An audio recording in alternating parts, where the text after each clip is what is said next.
कक्षा 10 गणित। आज हम लोग हल करेंगे प्रश्नावली 5.1 को और चैप्टर 5 यहीं दिया हुआ है। चैप्टर का नाम है समांतर श्रेणियाँ।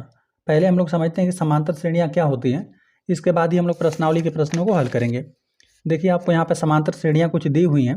यहाँ पे लिखा गया संख्याओं की निम्नलिखित सूचियों या लिस्ट पर विचार कीजिए। यहाँ पर संख्याओं की सूचियाँ बनी हुई हैं। यहाँ पर फर्स्ट में देख लेते हैं, यहाँ पर दे दिया गया है ना, 1 है, 2 है, 3 है, 4 है। इस प्रकार से आपको संख्याओं की सूचियाँ बनी हुई हैं। और यहाँ पर देख लेते हैं जो सेकंड में दे दिया गया 100 है, 70 है, 40 है, 10 है। तो यहाँ पे समांतर श्रेणियाँ में होता क्या है ना कि जो भी आपकी सूची बनी रहेगी, यहाँ पर देखेंगे ना कि कोई निश्चित संख्या जोड़ने के बाद आपको अगला जो पद रहेगा, इसको यहाँ पर सूची में प्रत्येक संख्या को पद बोलेंगे या टर्म बोल सकते हैं। तो यहाँ पर जो 1 है, यहाँ पर इस पद में कुछ जोड़ा गया है, तब यहाँ पर अगला वाला पद प्राप्त किया गया है। जो भी समांतर श्रेणियाँ मतलब उनका अंतर समान रहेगा, है ना, अंतर समान रहेगा। इसको भी हम लोग समझेंगे। देखिए जैसे यहाँ पर 1 है, यहाँ पर जो अगला पद है ये कैसे प्राप्त किया गया, इसमें 1 जोड़कर प्राप्त किया गया और फिर इसमें क्या कर दिया गया, वही संख्या बार बार जुड़ेगा। फिर 2 में 1 को जोड़ दिया गया, 3 हो गया, 3 में फिर 1 को जोड़ दिया गया तो यह 4 हो गया। यहाँ पर आप देख रहे हैं कि प्रत्येक संख्या में एक निश्चित संख्या जोड़ने पर अगली संख्या आपको प्राप्त हो रहा है। तो जो निश्चित संख्या रहता है उसे सर्वांतर बोलते हैं, है ना। इसको स्मॉल डी से दर्शाते हैं। इसको भी हम लोग आगे समझेंगे।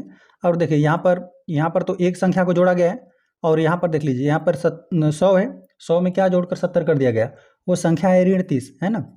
तो जो भी आपका ये सर्वांतर हम बोल रहे हैं जिसको, यह आपका धनात्मक भी हो सकता है, ऋणात्मक भी हो सकता है, शून्य भी रहेगा, है ना। यहाँ पे देख रहे हैं 100 है, इसमें क्या जोड़कर 70 कर दिया गया है, तो वो संख्या है ऋण 30। फिर इसमें क्या जोड़ा गया है कि 40 हो गया है, तो वो संख्या है ऋण 30। हमेशा एक निश्चित संख्या रहेगी। यदि निश्चित संख्या रहेगी तभी आप सर्वांतर बोलेंगे। यदि निश्चित संख्या वो सेम नहीं है, यहाँ पे जैसे ऋण 30 आपको प्राप्त हो रहा है तो यहाँ पर भी ऋण 30 ही मिलना चाहिए, है ना। यहाँ पर प्रत्येक स्थिति में आपका सर्वांतर सेम होना चाहिए, है ना, एक निश्चित संख्या। और उस निश्चित संख्या को ज्ञात किस प्रकार से करेंगे, आप यहाँ पे जो भी दूसरी संख्या रहेगी, यहाँ पे पहली संख्या को घटाकर ज्ञात कर लेंगे। जैसे 2 में से आप 1 घटा देंगे तो 1 मिलेगा। यहाँ पर भी 4 में से 3 घटा देंगे तभी भी 1 मिलेगा। 3 में से 2 घटाएंगे तभी भी 1 मिलेगा। उसी प्रकार से यहाँ पर 70 में से 100 को घटा देंगे तो ऋण 30 मिलेगा। 40 में से यहाँ पर 70 घटा देंगे, 40 में से 70 घटा देंगे तभी ऋण 30 मिलेगा। 10 में से 40 को घटा देंगे तभी भी ऋण 30 मिलेगा, है ना। हमेशा ये संख्या निश्चित होनी चाहिए। अगर वो संख्या निश्चित नहीं रहेगा, अगर संख्या यह बदला, जो सर्वांतर डी हम बोल रहे हैं, यदि ये चेंज हुआ तो जो भी आपकी जो श्रेणी रहेगी वह समांतर श्रेणी नहीं रहेगी, है ना। समांतर श्रेणी में हम लोग उसको नहीं ले सकते। यहाँ पर इसका निश्चित मतलब है कि यहाँ पर अंतर समान होना चाहिए ना, समानांतर श्रेणी, है ना, उनका अंतर समान होना चाहिए। चलिए यहाँ पर देख लेते हैं। यहाँ पर ऋण 3 है, ऋण 3 में क्या जोड़कर ऋण 2 प्राप्त किया गया, वो संख्या है धन 1, ठीक है, धन 1 जोड़ दिया गया।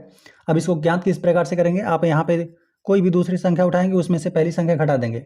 अभी ऋण 2 में से इसको घटाएंगे ना, ऋण 3 को, तो आपको +1 मिलेगा। यहाँ पे क्या किया गया, अगली संख्या प्राप्त करने के लिए ऋण 2 में फिर यहाँ पे +1 किया गया, फिर यहाँ पे ऋण 1 के साथ फिर +1 किया गया, ठीक है। बार बार यहाँ पे सर्वांतर +1 बन रहा है। अब यहाँ पे देख रहे हैं कि जो भी श्रेणी है, जो भी आपकी सूची है, यहाँ पे प्रत्येक पद इसमें देख रहे हैं 3 है। यहाँ पर भी 3, यहाँ पर भी 3, यहाँ पर भी 3, यहाँ पर भी 3। तो यहाँ पर क्या जोड़ा गया है, यहाँ पे 0 जोड़ा गया है, ठीक है। तभी यहाँ पर मान में कोई प्रभाव नहीं पड़ रहा है।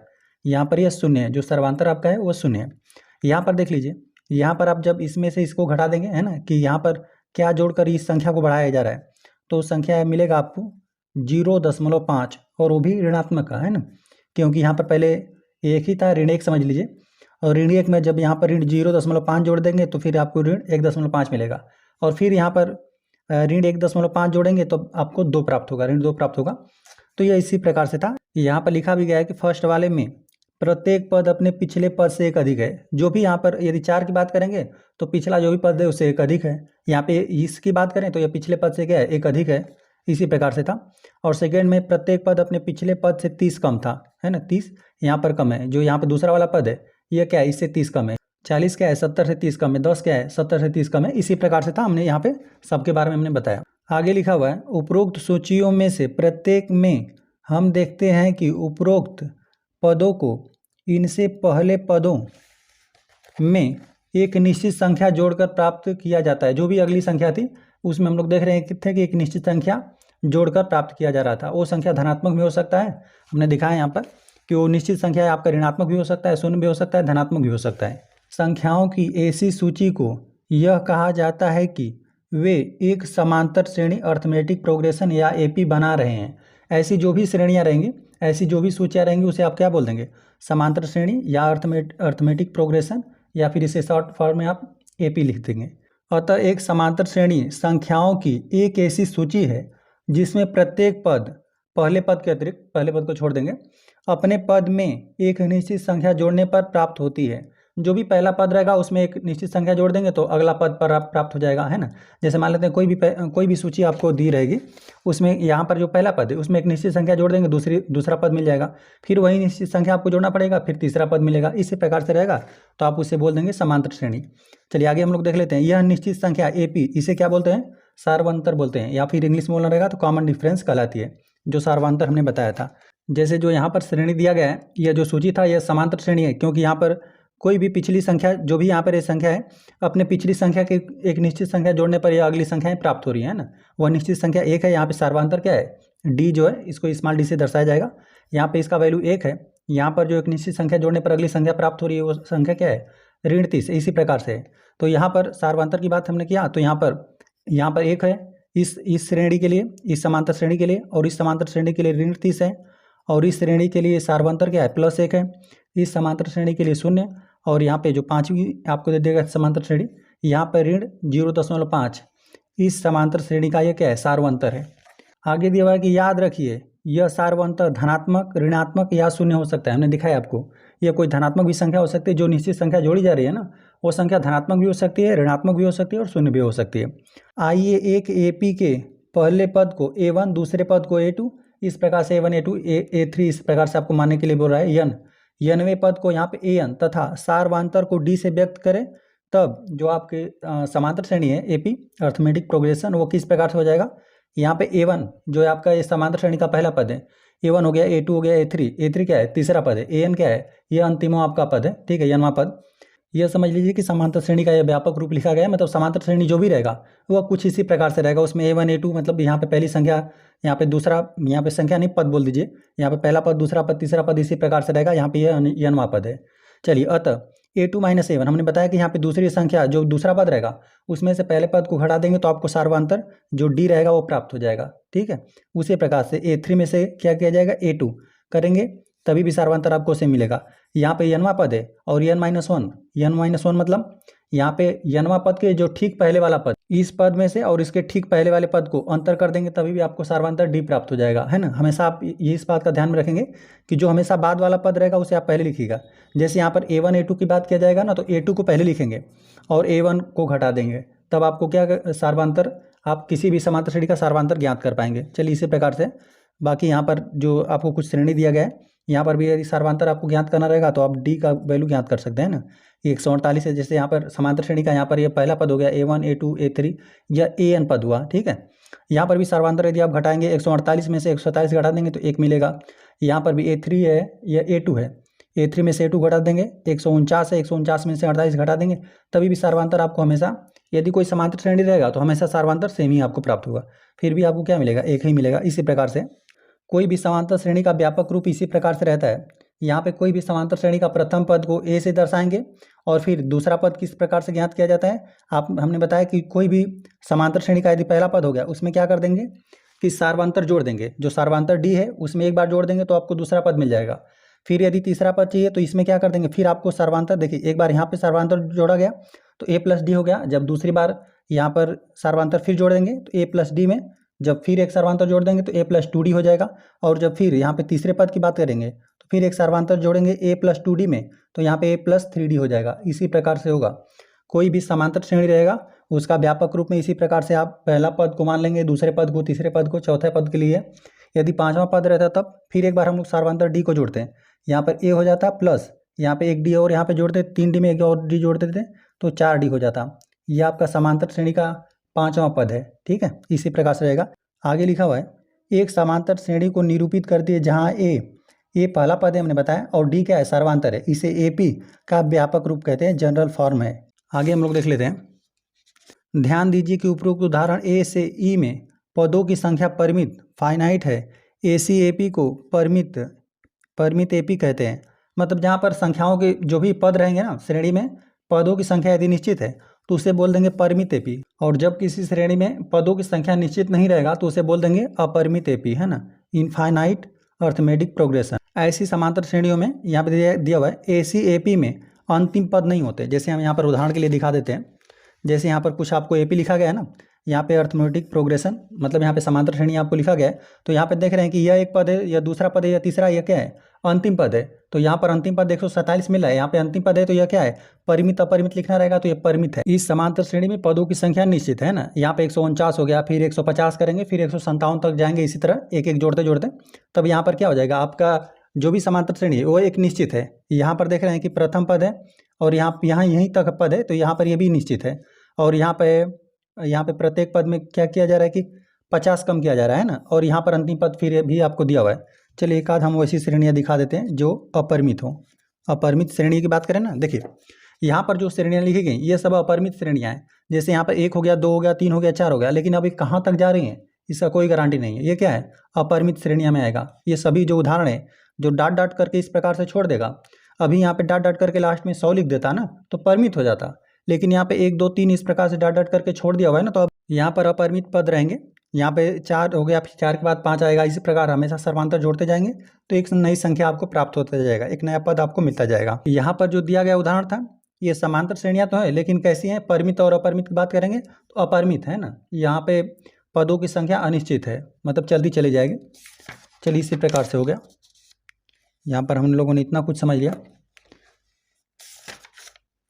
चलिए यहाँ पर हम लोगों ने बेसिक बातों को समझ लिया हुआ है और आ जाते हैं हम लोग प्रश्नावली के प्रश्नों पे। प्रश्नावली में पहला प्रश्न दे दिया गया है, निम्नलिखित स्थितियों में से किन स्थितियों में संबद्ध संख्याओं की सूची एपी है और क्यों। जो भी हमें स्थितियाँ दी गई रहेंगी हम लोग पहले उनसे बनाएंगे सूची, और सूची में हम लोग जब देखेंगे कि सार्वधातर हमें सेम प्राप्त हो रहा है, एक निश्चित संख्या जोड़ने पर अगली संख्या प्राप्त हो रही है, तब हम लोग बोल देंगे कि वह एपी है, जो प्राप्त सूची है वह एपी है, अन्यथा नहीं बोल देंगे। ठीक है, बस इतना हमें केवल करना है। चलिए तो यहाँ पर फर्स्ट प्रश्न दिया गया है ना कि प्रत्येक किलोमीटर के बाद टैक्सी का किराया, जबकि प्रथम किलोमीटर के लिए किराया 15 रुपया और प्रत्येक अतिरिक्त किलोमीटर के लिए किराया यहाँ पे 8 रुपया है। अब फर्स्ट वाले प्रश्न में जो स्थिति दे दिया गया है ना, यहाँ पर बोला है कि जबकि प्रथम किलोमीटर के लिए किराया 15 रुपये है, मतलब यहाँ पे यदि यहाँ पे टैक्सी है, टैक्सी से यदि 1 किलोमीटर आप जा रहे हैं तो आपको लगेगा 15 रुपया।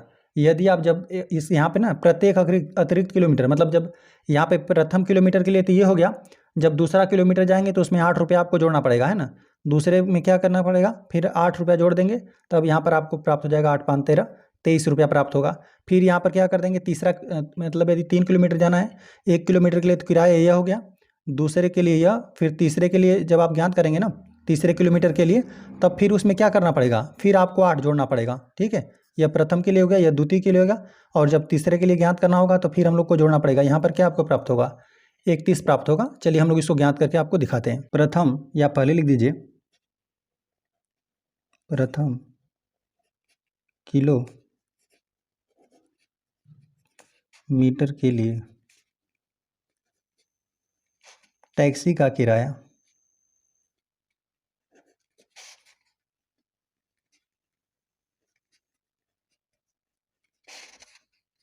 यहाँ पर हमने लिख दिया 15 रुपया।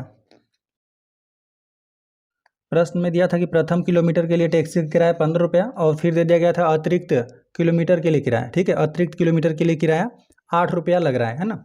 तो यहाँ पे प्रथम किलोमीटर का यह हो गया। चलिए यहाँ पर हम लिख देते हैं दूसरे किमी, लिख देते हैं केएम, किलोमीटर के लिए टैक्सी का किराया। यहाँ पे क्या करना पड़ेगा आपको, 15 रुपया तो ये प्रथम के लिए, दूसरे के लिए यहाँ पर 8 रुपया लग रहा है, तो जोड़ देंगे 8 5 यहाँ पे 13 23 रुपया आपको प्राप्त हो जाएगा। यह दूसरे किलोमीटर के लिए हो गया। अब यहाँ पर लिख देते हैं तीसरे किलोमीटर के लिए टैक्सी का किराया। यहाँ पे 2 किलोमीटर के लिए तो आपने 23 रुपया ज्ञात कर दिया है। अब इसमें क्या कर दीजिए, फिर यहाँ पे 8 जोड़ दीजिए, 8 रुपया, है ना, क्योंकि यहाँ पर यह अतिरिक्त किलोमीटर का किराया हम लोग जोड़ रहे हैं ना। यहाँ पे रुपये में हो जाएगा, यहाँ पे 8 में यहाँ पर फिर 3 जोड़ देंगे, 8 3 11 हो जाएगा, आपको 31 प्राप्त होगा, 31 रुपया मिला। चलिए तो यहाँ पर यह तीसरे के लिए हो गया। यदि चौथे किलोमीटर का किराया ज्ञात करना रहता तब चौथे किलोमीटर के लिए किराया आपको क्या मिलता, यहाँ पर फिर आप 31 रुपया में क्या कर देते हैं, फिर 8 रुपया जोड़ देते हैं, तो यहाँ पर आपको मिल जाता 39 मिल जाता। तो यहाँ पर जो आपको सूची प्राप्त हो रहा है ना, तो यहाँ पे पहले किलोमीटर के लिए किराया यह है, दूसरे किलोमीटर के लिए किराया यह है, तीसरे के लिए यह, चौथे के लिए यह। लिख देते हैं, दी गई स्थिति से प्राप्त सूची, पहले हम लोगों ने सूची प्राप्त कर लिया। यहाँ पर जो टैक्सी का किराया था इनका ही आपको सूची बनाना था, तो यहाँ पर हम लिख देते हैं सूची 15, फिर यहाँ पर 23, फिर यहाँ पे 31, फिर यहाँ पे 39, और फिर अगला ज्ञात करना रहता तब 5वें किलोमीटर के लिए किराया ज्ञात करना लगता है। तो फिर हम लोग इसमें क्या कर देते हैं, अतिरिक्त यहाँ पे किलोमीटर जा रहा है ना, तो यहाँ पे फिर हम लोग 8 रुपया जोड़ देते हैं, तो यहीं फिर किराया आपको निकल कर आ जाता है। यहाँ पर आपको जोड़ना पड़ता, 8 दूना 16, 17 मिलता, आपको 47 प्राप्त होता, 47 प्राप्त होता। हमने यहीं तक लिख दिया है ना। यह जो आपको सूची प्राप्त हो रहा है, एक यह समांतर श्रेणी है, यह एपी है। क्यों है, क्योंकि यहाँ पर जो प्रत्येक जो अगला पद मिल रहा है एक निश्चित संख्या जोड़ने पर प्राप्त हो रहा है। वो निश्चित संख्या क्या था, यहाँ पे 8 था, यहाँ पे 15 में 8 जोड़ देंगे 23 मिलेगा, यहाँ पे 23 में फिर 8 जोड़ देंगे 31 मिलेगा, फिर 31 में 8 जोड़ देंगे तो 39 मिलेगा। या फिर इसे आप मान लीजिए A1 इसे मान लेते हैं, प्रथम पद समांतर श्रेणी का, यह आपका A2 हो गया, यह आपका A3 हो गया, यह आपका A4 हो गया, है ना। और हम लोग ज्ञात करके आपको दिखा देते हैं एक बार। जब यहाँ पे A2 में से A1 को घटाएंगे, मतलब यहाँ पर जब आप 23 में से 15 को घटा देंगे तभी भी आपको 8 मिलेगा, यही आपका सार्वंतर है। और जब यहाँ पे A3 में से जब आप A2 को घटा देंगे, A3 में से A2 को घटा देंगे, 31 ऋण 23 करेंगे तभी भी आपको 8 प्राप्त होगा। और यहाँ पे यदि आप यहाँ पे जो A4 है में से A3 घटा देंगे, 39 में से जब आप 31 घटा देंगे तभी आपको 8 प्राप्त होगा। यह जो ज्ञात हो रहा है ये आपका सार्वंतर डी ही है, ठीक है। यह बार बार सेम ही आपको प्राप्त हो रहा है। यहाँ पे जब सेम प्राप्त हो रहा है तो जो यहाँ पे श्रेणी दी गई थी, जो सूची यहाँ पर थी, यह एक समांतर श्रेणी है। लिख देते हैं, अतः दी हुई स्थिति से लिखते हैं, स्थिति से प्राप्त सूची एपी है जिसका सार्वंतर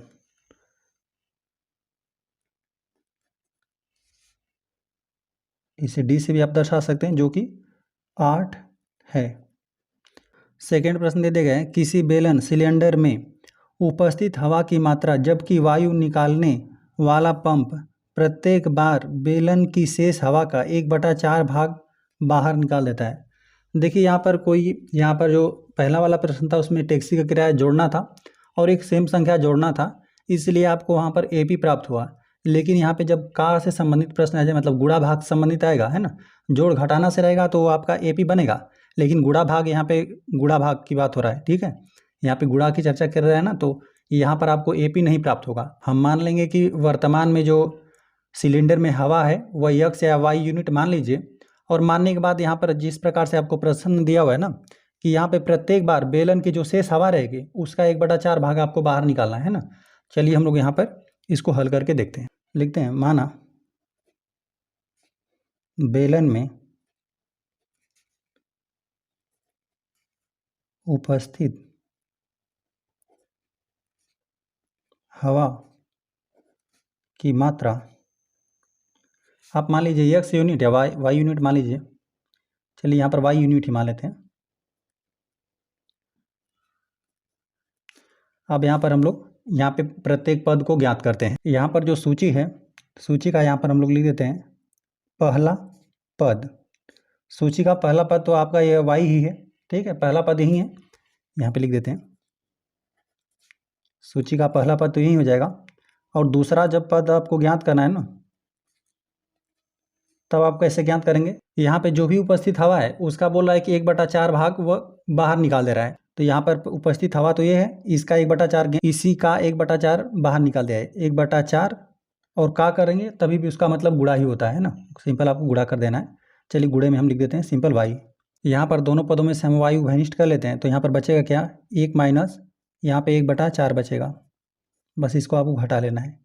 चलिए तो हम लोग घटाते हैं, यहाँ पर चलिए यूनिट ही लिख देते हैं। इतना यूनिट पहले तो था, और फिर जितना था उसमें से यहाँ पे दूसरा पद हम ज्ञात करने के लिए इसी हवा में से फिर यहाँ पे इसका 1/4, उसी जितना यूनिट मात्रा थी उसी का 1/4 यह निकाल दिया हवा, तो यहाँ पे निकाल दिया। तो हम लोग क्या कर देंगे, वायु यूनिट में से इतना इसी का 1/4 घट गया, है ना। चलिए अब हम लोग तीसरा पद ज्ञात करेंगे। पहले यहाँ पर हम लोग हल कर लेते हैं इसको। यहाँ पर यह हो जाएगा वाई, यहाँ पर लसा हो जाएगा 4, यहाँ पे 1 से 4 में भाग देंगे 4 बार जाएगा, 4 का 1 गुणा कर देंगे 4 हो जाएगा, और फिर ऋण 4 से 4 यहाँ पर भाग देंगे, यहाँ पर बस इसको घटा लीजिएगा, 4 से 4 में भाग देंगे, एक बार में विभाजित हो जाएगा, 1 का 1 में गुणा कर देंगे तभी भी 1 ही आपको मिलेगा। 4 में से घटा देंगे 3 बचेगा, 3/4 वाई, ठीक है। यहाँ पे 3 बटा, क्योंकि यहाँ पे 4 में से घटा देंगे 3 बचेगा, और हर में 4 है, और इंटू वाई तो है ही, है ना। इतना यूनिट अभी बचा हुआ है ना। फिर यहाँ पे जब तीसरा पद हम लोग ज्ञात करते हैं, लिख देते हैं तीसरा पद क्या हो जाएगा, जितना यूनिट मात्रा बचा हुआ है, यहाँ पे 3/4 बचा हुआ है ना, लिखते हैं 3/4 वाई।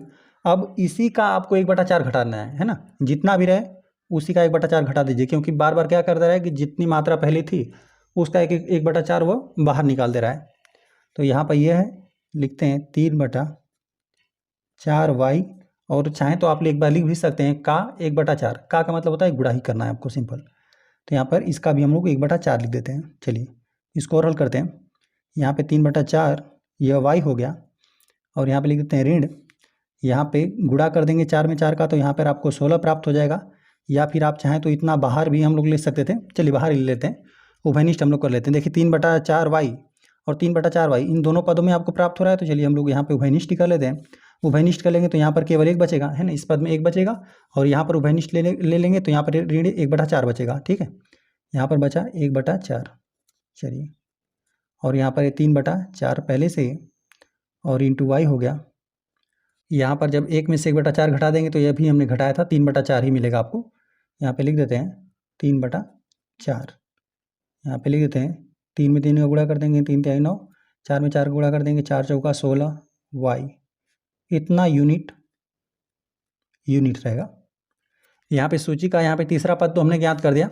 यदि आपको चौथा पद ज्ञात करना रहता है तब आप किस प्रकार से ज्ञात करते हैं, यहाँ पर लिख भी देते हैं हम, आप चाहें तो ज्ञात भी कर सकते हैं। यहाँ पर 3 ही पद ज्ञात करेंगे, यहाँ पर इस पद में से इसको घटाएंगे ना, और फिर इस पद में से इसको घटाएंगे, है ना। तीसरे पद में से दूसरे को और दूसरे पद में से पहले को घटाएंगे तो सर्वांतर आपको बराबर मिलेगा ही नहीं। जब सर्वांतर समान नहीं मिलेगा तो जो यहाँ पर प्राप्त सूची है वो क्या हो जाएगी, एपी में नहीं रहेगा, ठीक है, वो समांतर श्रेणी नहीं रहेगा। देखिए चौथा पद किस प्रकार से ज्ञात करेंगे, यहाँ पर जो भी जितना भी मात्रा बची हुई है इतना ही बचा हुआ है, 9/16 इतना यूनिट बचा हुआ है। अब इसमें से कितना निकालेगा, इस बार निकालेगा जितना बचा हुआ है इसी का 1/4, यहाँ पे 9/16 वाई और का 1/4 निकाल देगा। तो यहाँ पर आपको यदि इसको हल करना रहेगा तो आप हल कर लीजिएगा। यहाँ पर भी उसी प्रकार से कर देंगे। यहाँ पे का मतलब गुणा होता है, एक बार लिख देते हैं 9/16 वाई ऋण 9/16 वाई, और का मतलब होता है गुणा 1/4। फिर आप क्या कीजिएगा, इसको 9 यहाँ पे 16 वाई को उभयनिष्ठ ले लीजिएगा। फिर यहाँ पर कोष्टक में बचेगा 1, यहाँ पर बचेगा 1, और यहाँ पर पद में आप 9/4 वाई 9/16 वाई को आपने उभयनिष्ठ ले लिया तो 1/4 बचा हुआ है। फिर यहाँ पे इसको हल कर देंगे, 3/4 होगा, फिर आप गुणा कर लेंगे तो इस प्रकार से आपको चौथा पद मिल जाएगा, ठीक है। यूनिट यहाँ पे लिख दीजिएगा, इस प्रकार से हो जाएगा। 3 ही पद हम लोग ले लेते हैं, लिख देते हैं, दी गई स्थिति से प्राप्त सूची। हम लोग को क्या सूची प्राप्त हो रही है, यहाँ पे पहला पद हम लोग को y मिला था, पहले मात्रा y यूनिट था, उसी का हमने 1/4 घटा दिया, एक बार पंप से निकाला तो यहाँ पर 3/4 y यूनिट यहाँ पर बचा था। यहाँ पे लिख देते हैं 3/4 y इतना यूनिट, और फिर यहाँ पे जो तीसरा पद रहेगा वो सूची का क्या हो जाएगा, 9/16 y। यहाँ पर भी यदि इसको हल कर देंगे तो यहाँ पर 3/4 मिलेगा, 3/4 होगा तो यहाँ पे 3 का यहाँ पे 9 तियाँ 27 हो जाएगा, और यहाँ पे 16 चौका 64 हो जाएगा, इतना यूनिट, और ठीक है। अब यहाँ पे आगे भी रहेगा, लेकिन यहाँ पर हम लोग को 4 पद ज्ञात हो गए, हम लोग को यहाँ पर इतने ही पदों में पता चल जाएगा। लिख देते हैं यहाँ पे, यह आपका A1 हो गया, यह आपका A2 हो जाएगा, यह आपका A3 हो जाएगा, यह आपका A4 हो जाएगा। तो यहाँ पे जब A2 माइनस A1 करेंगे ना, यहाँ पे दूसरे पद में से घटा दीजिए 3/4 y में से जब आप y को घटा देंगे ना, यहाँ से उभयनिष्ठ है y हमने उभयनिष्ठ ले लिया, कोष्ठक में क्या बचा 3/4 और ऋण यहाँ पर 1 बचा है ना, 1 बचा। चलिए आसान करने के लिए हम लोग इसे क्या लिख सकते हैं 4/4 लिख सकते हैं, और यहाँ पर y हो गया और यहाँ पे लसा तो 4 ही हो जाएगा। यहाँ पे जब 3 में से यहाँ पर आपको 4 को घटाना पड़ेगा, तो यहाँ पर y हो गया, यहाँ पे ऋणात्मक आपको प्राप्त हो जाएगा, ऋण 1/4 मिलेगा। चलिए, या फिर इसको और क्या लिख सकते हैं, ऋण y का 1 में गुणा कर देंगे तभी अभी आपको y ही मिलेगा, ऋण y/4 हम सिंपल लिख देते हैं, यह मिला। अब जब यहाँ पे A3 यहाँ से हल करते हैं, जब A3 में से आप A2 घटाएंगे तभी भी आपको यही मिलना चाहिए। सर्वांतर जब समान रहेगा तभी आप उसे समांतर श्रेणी बोल सकते हैं, लेकिन यहाँ पर सर्वांतर आपको समान नहीं मिलेगा, है ना। चलिए यहाँ पर हम लोग घटा कर देखते हैं। यहाँ पे जो तीसरा पद है यही है आपका 9/16 y और दूसरा पद यही है A2 3/4 y। यहाँ पर भी हम लोग y को उभयनिष्ठ ले लेते हैं, y के साथ साथ यहाँ पे 3/4 भी उभयनिष्ठ है, हम लोग सबको ले लेते हैं उभयनिष्ठ, है ना। 3/4 और y को हमने उभयनिष्ठ लिया, तो यहाँ पर क्या बचेगा 3 × 9 3 बचा हुआ है, और यहाँ पे 4 × 16 4 बचा हुआ है, और y को तो हमने उभयनिष्ठ ले लिया। ऋण यहाँ पर 3/4 y सबको हमने उभयनिष्ठ लिया, तो यही बचा। चलिए इसको हम लोग हल कर देते हैं, तो यहाँ पे 1 के स्थान पर हम लोग क्या लिख सकते हैं 4/4 लिख सकते हैं, हल कर देंगे तो यही आपको मिलेगा, है ना, क्योंकि यहाँ पर अभी हमने इसको हल ही किया था, हल करने पर यही प्राप्त हो रहा है ऋण 1/4 इसको हल करने के बाद। ठीक है, आप चाहें तो 4/4 लिख दीजिएगा और फिर आप हल करेंगे तो यही मिलेगा। लिख देते हैं 3/4 y गुणते ऋण 1/4, यहाँ पे गुणा कर दीजिए, संख्या तो आपको ऋणात्मक मिलेगी, साथ साथ 3 में 1 का गुणा कर देंगे 3 हो जाएगा, 4 में 4 गुणा कर देंगे 4 × 16 हो जाएगा, और y है। तो यहाँ पर हम लोग देख रहे हैं कि सार्वांतर जो है यह समान हमें नहीं प्राप्त हो रहा है ना, यहाँ पे ऋण यहाँ पे y/4 मिल रहा है और यहाँ पे ऋण 3/16 y मिल रहा है। लिखते हैं, यहाँ जो सर्वांतर था यहाँ पे ऋण y/4 और यहाँ पे ऋण 3/16 y यह बराबर नहीं है, अतः हम लोग लिख देते हैं, अतः दी हुई स्थिति से प्राप्त सूची AP नहीं है। यहाँ पर नहीं बना क्योंकि यही हम लोग को सूची प्राप्त हो रहा था, यह AP में नहीं था। क्यों नहीं था, क्योंकि यहाँ पर हम लोग देख रहे थे कि सार्वांतर सेम नहीं आ रहा था। यहाँ पे अतः दी हुई स्थिति से प्राप्त सूची AP नहीं है, कारण दे देते हैं क्योंकि सार्वांतर समान नहीं है। ठीक है, तो इस प्रकार से सेकंड प्रश्न हल हुआ। थर्ड में प्रश्न दे दिया गया, प्रत्येक मीटर की खुदाई के बाद एक कुआं खोदने में आई लागत, जबकि प्रथम मीटर खुदाई की लागत 150 रुपये है और बाद में प्रत्येक मीटर खुदाई की लागत 50 रुपये बढ़ जाती है। तो ये हम लोग को इस प्रकार से सूची बनाना है, और यहाँ पर होगा, क्यों होगा, क्योंकि यहाँ पे जोड़ा जा रहा है। प्रथम मीटर की लागत आपको दे देगा 150 रुपया, और फिर दे रहा है ना कि बाद में प्रत्येक मीटर की लागत यहाँ पे 50 रुपया बढ़ रही है ना, तो पहला यहाँ पे पद यही हो जाएगा 150, फिर यहाँ पर दूसरा पद आपको 200 मिलेगा, तीसरा पद 250, फिर चौथा पद आपको 300 मिलेगा। इसी प्रकार से आपको सूची बनेगी। लिखते हैं, प्रथम मीटर खुदाई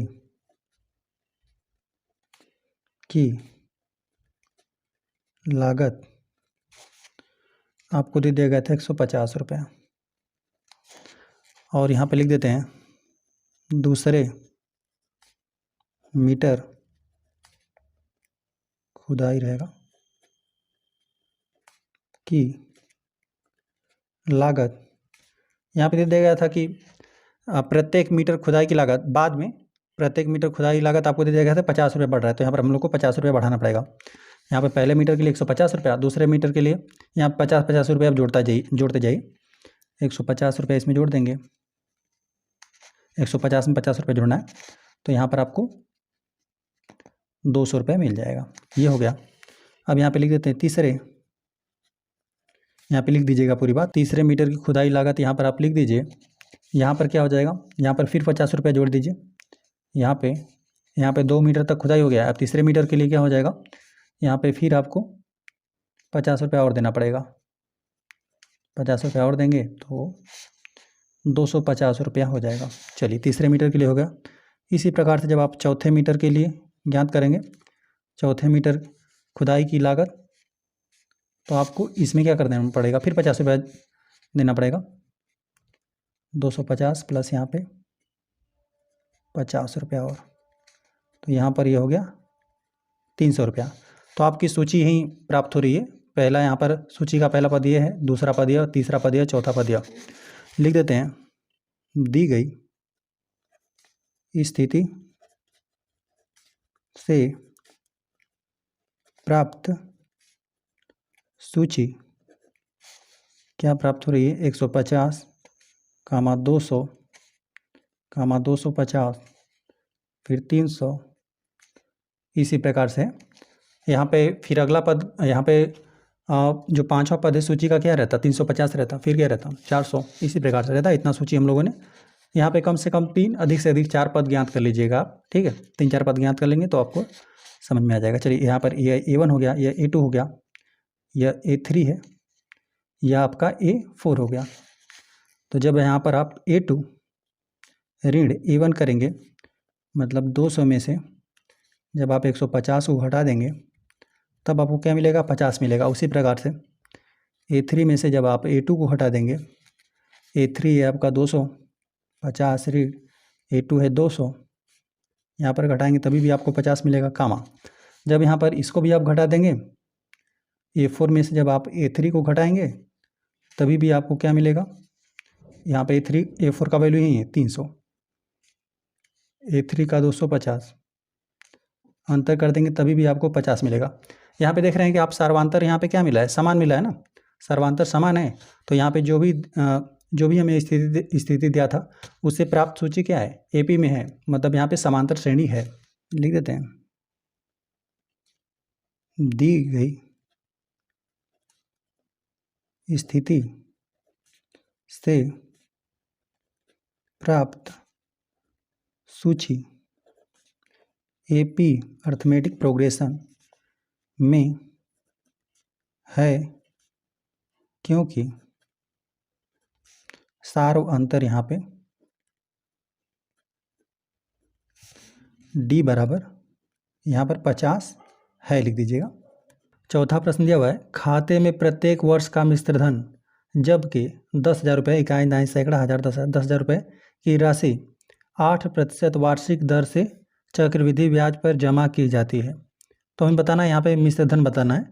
चलिए हम लोग बताते हैं। यहाँ पे 10,000 रुपये है और इस बात का ध्यान में आप रखेंगे कि यहाँ पे 8% वार्षिक दर है। चलिए यहाँ पर हम लोग प्रत्येक वर्ष का ज्ञात करते हैं। लिखते हैं, प्रथम वर्ष का मिश्र धन रहेगा, जिस ए से हम लोग दर्शा रहे हैं। यहाँ पर प्रिंसिपल अमाउंट रहता है कोष्टक में 1 प्लस R जो रेट रहता है, हर में 100 रहता है, और यहाँ पे पावर n रहता है।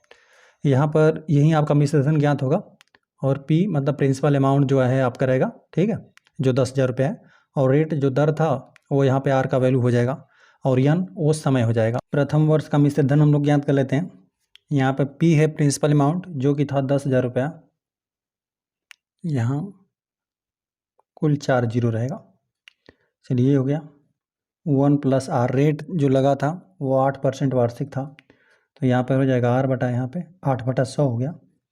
और यहाँ पर प्रथम वर्ष की बात कर रहे हैं, मतलब एक वर्ष के अंत में कितना उसको मिश्र धन मिलेगा। तो यहाँ पर जो n होता है, यह समय होता है वर्षों में, तो यहाँ पर सिंपल हम एक घात लिख देते हैं, है ना।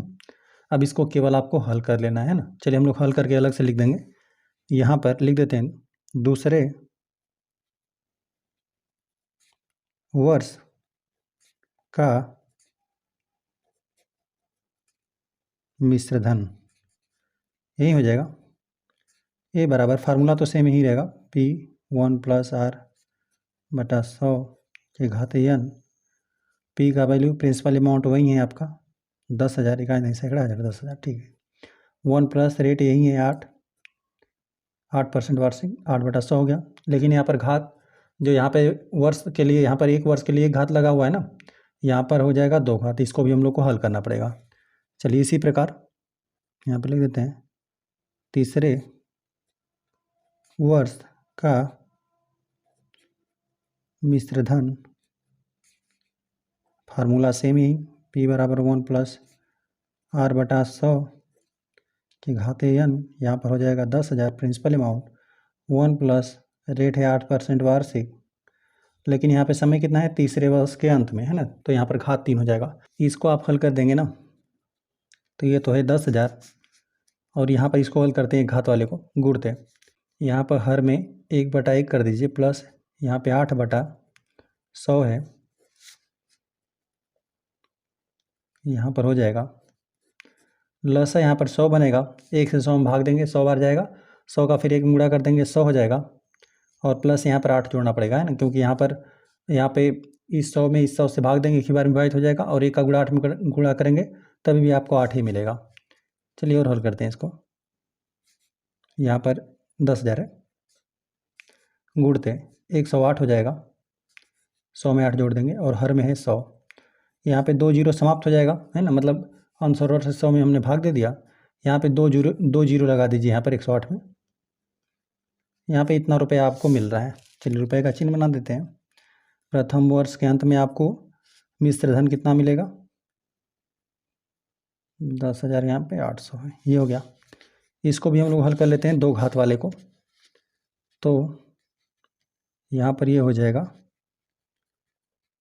10,000 हो गया, यह गुणते इसी पर घात 2 है ना, यहाँ पर इसको हमने अभी हल किया था कोष्टक वाले मान को, जो कि आपको 108/100 प्राप्त हुआ था, और इसी पर हम घात 2 लगा देते हैं है ना। यहाँ पे यही कोष्टक वाली राशि सेम था, इसको हल करने पर हमें यही मिला था। अब बस यही हम लोग क्या कर देते हैं, 108 पे 2 घात लगा देंगे, मतलब उसके 2 गुणनखंडों का गुणा, 108 गुणते यहाँ पर 108/100 पे 2 घात हो जाएगा, तो यहाँ पे इसके 2 गुणनखंडों का हमने गुणा कर दिया, ठीक है। अब यहाँ पे 2 जीरो यहाँ पे समाप्त हो जाएगा, मतलब 100 से हमने अंश और हर को भाग दे दिया, फिर 100 से भाग देंगे, यहाँ पर ये 10,000 समाप्त हो गया। अब यहाँ पर 108 का 108 में गुणा कर लीजिए, गुणा करेंगे तो गुणनफल आपको 11,664 आपको प्राप्त होगा। यहाँ पर भी लिख देते हैं 11,664। चलिए इसी प्रकार तीसरे माह का मिश्र धन हम लोग ज्ञात कर लेते हैं। इसी पर केवल 3 घात आ जाएगा, तो यहाँ पे 10,000 तो गुणनफल में है ही, और बस यही 108 है, 108/100 है, इस पर 3 घात, मतलब इसके 3 गुणनखंडों का हम लोग गुणा कर देते हैं। 108/100, यहाँ पर भी 108/100, यहाँ पर भी हो जाएगा 108/100। यहाँ पर जो 100 के 2 गुणनखंड ये इसके साथ विभाजित हो जाएंगे। अब यहाँ पर आपको क्या कर देना है ना, इनका आपस में आपको गुणा कर देना है, और फिर 100 से भाग भी देना है। 108 के जब 3 गुणनखंडों का आप गुणा कर देंगे ना, तो ये आपको मिल रहा है 1 2 5 9 7 1 2, यहाँ पे गुणा कर देंगे तो इतना मिला है, कुछ आपको इकाई दाई सैकड़ा हज़ार 10,000 लाख 10 लाख 12,59,000, यहाँ पे 712 प्राप्त हो रहा है। अभी चूँकि 100 से आपको भाग भी देना है, 100 से भाग देंगे तो यहाँ पे 2 स्थानों पे दशमलव लग जाएगा, ये आपको मिलेगा कुछ यहाँ पे 1 2 5 9 7.12 प्राप्त हुआ।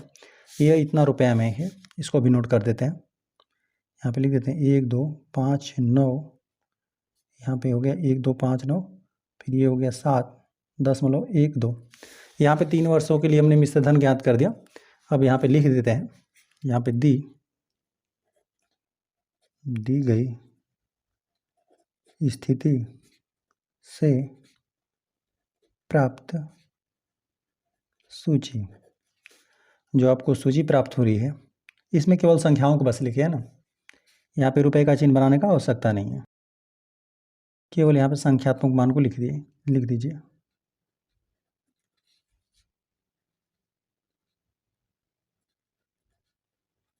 इसी प्रकार से रहेगा।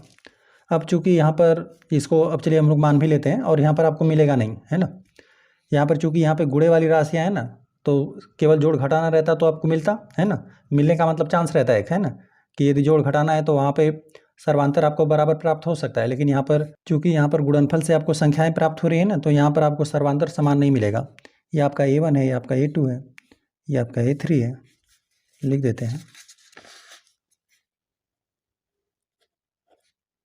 सारो अंतर जो कि है A2 माइनस A1, A2 यही आपका 11,664 है, इसमें से घटा दीजिए इसको, A1 को, जो कि है 10,800।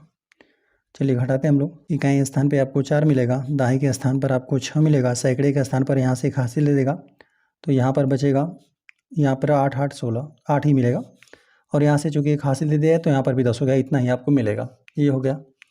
अब यहाँ पे A3 माइनस हम लोग A2 ज्ञात कर लेते हैं। A3 आपका यही है, यहाँ पे 12,597.12 है, ऋण इसमें से आपको यहीं घटाना है, 11,664 को घटाना है। चलिए घटाते हैं। अब यहाँ पर यह वाला मान तो इसी प्रकार से रहेगा, 0.12 को तो हमने इसी प्रकार से लिख दिया। अब यहाँ पर घटाते हैं, क्योंकि यहाँ पे दशमलव चाहें तो आप 0 0 लिख सकते हैं। चलिए यहाँ पर घटाते हैं। 7 में से 4 घटा देंगे तो आपको 3 मिलेगा। 9 है, 9 में से आप 6 घटा देंगे तो 3 मिलेगा। ठीक है, ये हो गया। और यहाँ पर तीसरे स्थान पर आ जाएं तो एक हासिल देगा, यहाँ पर हो जाएगा 15। 15 में से जब आप 6 घटा देंगे तो 9 मिलेगा। ये हो गया। हासिल देने के कारण यहाँ पर एक बचा हुआ है, 11 11 ये घटकर मतलब 0 लिख सकते हैं उसको। तो आपको इतना प्राप्त हो रहा है। देख रहे हैं कि यहाँ पे सार्वंतर आपको समान नहीं प्राप्त हो रहा है, लिख देते हैं। चूँकि 864 और यहाँ पे 933.12 ये आपस में बराबर नहीं है, यहाँ पे सार्वंतर बराबर नहीं है। अतः दी गई स्थिति से प्राप्त सूची AP नहीं है, क्योंकि सार्वंतर समान रहेगा नहीं है। ठीक है, इस प्रकार से चौथा प्रश्न हल हुआ। प्रश्न नंबर 2 दिया हुआ है, दी हुई AP के प्रथम 4 पद लिखिए जबकि प्रथम पद A और सार्वंतर D निम्नलिखित है।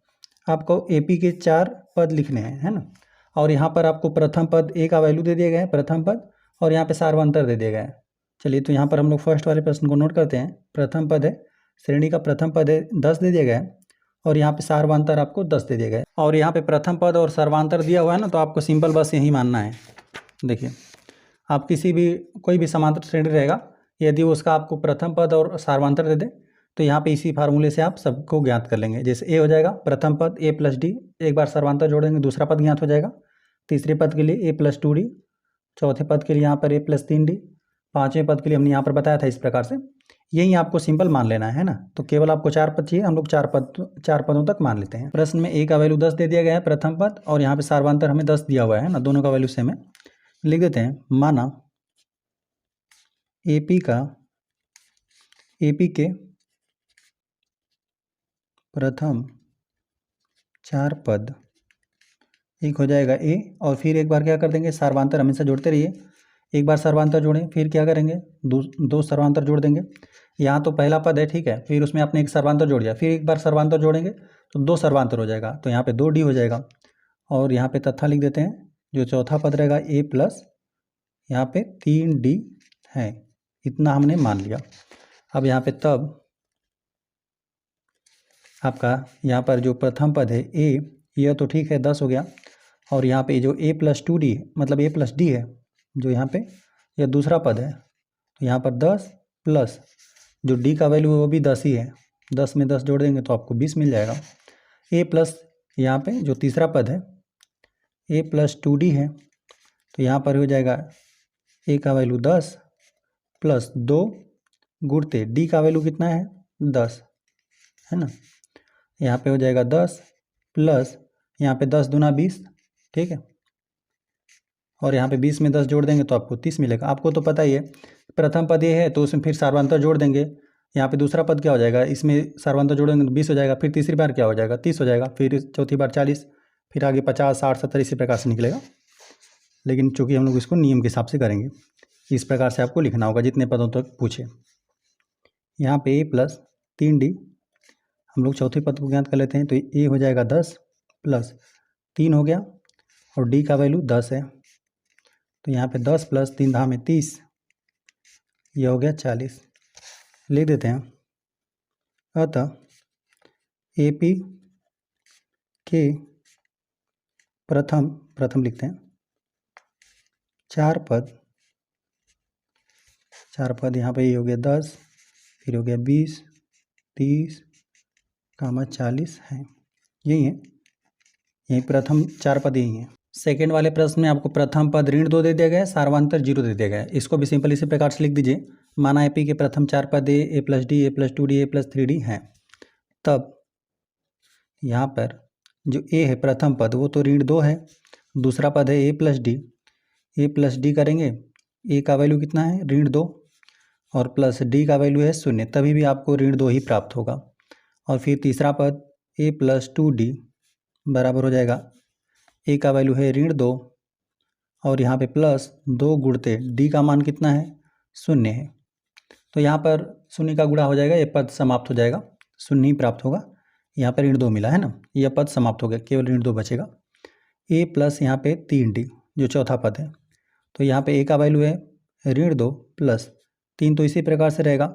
जो डी है, डी का वैल्यू है 0, तो यहाँ पे 0 से गुणा कर देंगे, यह पद ही समाप्त हो जाएगा, केवल आपको ऋण 2 प्राप्त होगा। तो यहाँ पे चूंकि आपका सार्वंतर 0 था, तो यहाँ पर 2 है, मतलब ऋण 2 है, फिर इसमें 0 जोड़ देंगे तभी भी तो यही रहेगा, फिर यहाँ पे 0 जोड़ते जाएंगे, तो यहाँ पे इस श्रेणी का प्रत्येक पद यही रहेगा, है ना, ऋण 2 ही रहेगा, क्योंकि आपका सार्वंतर 0 है। 0 जोड़ेंगे, मतलब कोई भी संख्या रहेगा उसमें 0 जोड़ेंगे तो मान में कोई प्रभाव नहीं पड़ेगा, वही संख्या रहेगी। चलिए अतः लिख देते हैं, एपी के प्रथम 4 पद यहाँ पर ऋण 2, ऋण 2, ऋण 2 तथा ऋण 2 है, चारों पद ऋण 2 ही हैं। थर्ड वाले प्रश्न में आपको प्रथम पद 4 दे दिया गया है, सार्वंतर ऋण 3 दे दिया गया है। इसके लिए हमने लिख दिया, माना एपी के प्रथम 4 पद, इस प्रकार सिंपल मान लेंगे। प्रथम पद हो जाएगा आपका यही 4 हो गया, यहाँ पे जो दूसरा पद रहेगा ए प्लस डी जो है, तो यहाँ पे ए का वैल्यू है 4 और यहाँ पे प्लस कर लिखेंगे, प्लस का चिन्ह, और कोष्टक में क्या है यह डी का वैल्यू ऋण 3 है, यहाँ पे 4 धन ऋण का गुणा कर देंगे, ऋण 3 ही मिलेगा, विपरीत चिन्ह है घट जाएगा, आपको इसका वैल्यू 1 ही प्राप्त होगा। ए प्लस 2डी जो यहाँ पे तीसरा पद है, ये हो गया 4 और यह पद हो जाएगा, चलिए यहाँ पर डायरेक्ट चाहे तो हम लोग कर सकते हैं, गुणा करके ऋणात्मक ही पद मिलेगा आपको, 2 हो जाएगा और यहाँ पे गुणा करना पड़ेगा आपको 3 का, है ना, यहाँ पर हमने डायरेक्ट कर दिया, यहाँ पे हो जाएगा 4 और यहाँ पे 3 दूना 6, आपको ऋण 2 प्राप्त होगा। जो चौथा पद है प्लस 3डी, यह आपका होगा, ए का वैल्यू है 4 और प्लस, चलिए यहाँ पे कोष्टक में करके लिखते हैं, यहाँ पे ए हो गया, प्लस हो गया, 3 हो गया, डी का मान क्या है ऋण 3, हमने इस प्रकार से लिख दिया, ये हो गया 4 और यहाँ पर धन ऋण का गुणा होकर ऋण हो जाएगा, 3 3 9 हो गया और यहाँ पे चलिए विपरीत चिन्ह घट जाएगा, ऋणात्मक वाली राशि का मान अधिक है, ऋणात्मक वाली संख्या ही बचेगा, इसी का मान अधिक है, 5 4 9 होता है तो यहाँ पर बचेगा ऋण 5, अतः लिख देते हैं, यही आपको मिला। प्रथम पद यह है 4 और दूसरा पद यह है, तीसरा पद यह और चौथा पद यह है, अतः लिख देते हैं, एपी के प्रथम 4 पद, यहाँ पे 4 कामा 1 है, धन 1 है और कामा ऋण 2 तथा ऋण 5 है, यही 4 पद हैं, 4 1 ऋण 2 ऋण 5 को प्रथम पद ऋण 1 दे दिया गया है और सार्वंतर डी का वैल्यू 1/2 दे दिया गया है। यहाँ पर ए जो है प्रथम पद, यह तो आपका ऋण 1 ही रहेगा और जो यहाँ पे दूसरा पद है श्रेणी का, यहाँ पे ए प्लस डी, ए का वैल्यू है ऋण 1 और जो डी सार्वंतर है इसका वैल्यू है 1/2, चूँकि चिन्ह विपरीत है ना, घट जाएगा, ऋणात्मक वाली राशि का मान अधिक ही बचेगा, ऋण 1/2 बचेगा। ए प्लस यहाँ पे 2डी जो तीसरा पद है, यहाँ पे हो जाएगा ऋण 1 और यहाँ पे लिखते हैं प्लस, है ना, और यहाँ पे चूँकि 2 है तो 2 लिख देते हैं और डी का मान कितना है 1/2, तो 1/2 हमने प्रतिस्थापित कर दिया, अंश और हर से 2 समाप्त हो जाएगा, यहाँ पे ऋण 1 और यहाँ पे प्लस 1 बचेगा, विपरीत चिन्ह घटकर 0 बचेगा, है ना। ए प्लस यहाँ पे 3डी, इसका मान ज्ञात करते हैं, ए का तो वैल्यू यही है ऋण 1 है, प्लस हो जाएगा 3 और डी का वैल्यू कितना है 1/2, 1/2 हमने प्रतिस्थापित कर दिया। चलिए यहाँ पे हो गया ऋण 1 और यहाँ पे प्लस हो जाएगा, 3 में 1 का गुणा कर देंगे, 3/2 ही मिलेगा, है ना। चूँकि यहाँ पर ऋण 1 है, इसको हम लोग क्या लिख देते हैं, अंश और हर बराबर कर देते हैं, अंश और हर में हमने 2 से गुणा कर दिया ताकि हर समान हो जाए। तो यहाँ पर 2 लसा हो गया, विपरीत चिन्ह घटा देंगे, -2 और +3 है, यहाँ पे 1/2 आपको बचेगा। ठीक है, तो यही मिल रहा है, लिख देते हैं। अतः AP के प्रथम 4 पद, यहाँ पे मिला आपको -1, -1/2 यह, और यहाँ पे -0 और फिर तथा यहाँ पे 1/2 है। ठीक है, यही आपको प्रथम 4 पद मिल रहे हैं श्रेणी के। 5वें प्रश्न में आपको प्रथम पद दे दिया गया ऋण 1.25 और सार्वधांतर आपको दे दिया गया D ऋण 0.25। अब यहाँ पे इसको भी हम लोग हल कर लेते हैं। हमने इतना कुछ मान लिया, यहाँ पे प्रथम पद हो जाएगा A का वैल्यू तो यही रह जाएगा ऋण 1.25। A + D ज्ञात करते हैं दूसरा पद, तो यहाँ पे A का वैल्यू यही है ऋण 1.25 है, और यहाँ पे लिख देते हैं प्लस D का वैल्यू क्या है, ऋणात्मक ही है, लिख देते हैं ऋण 0.25, यहाँ पे बराबर ऋण 1.25, प्लस माइनस का गुणा होगा तभी भी आपको संख्या ऋणात्मक ही हो जाएगी, 0.25 मिलेगा। चलिए दोनों संख्या ऋणात्मक है, साथ में दोनों को जोड़ देते हैं, तो यहाँ पर आपको 5 5 जोड़ देंगे 10 हो जाएगा, है ना।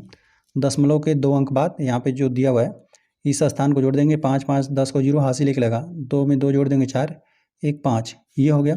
फिर दशमलव बिंदु को लगा दीजिए और फिर 1 लिख देते हैं, 1.0 मिल रहा है, या फिर इसे 1.50 भी कह सकते हैं।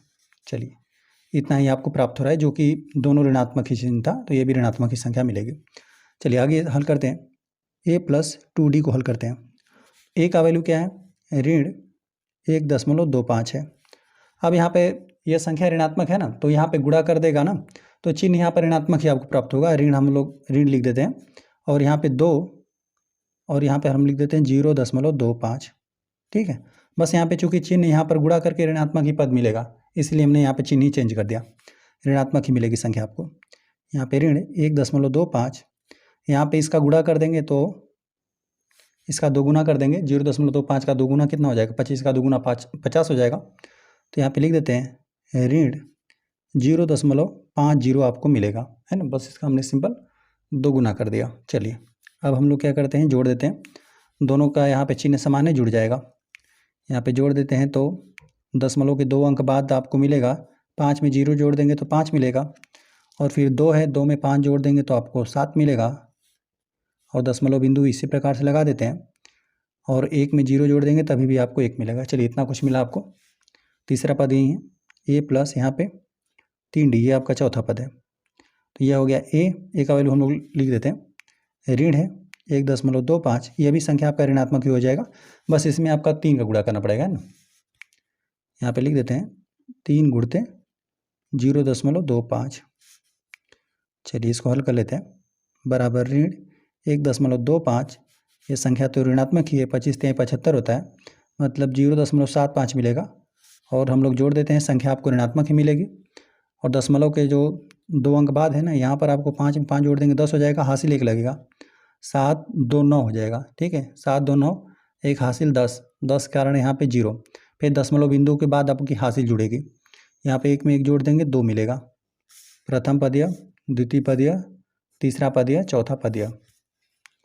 अतः लिख देते हैं, अतः AP ये समांतर श्रेणी है ना, अर्थमेटिक प्रोग्रेशन के प्रथम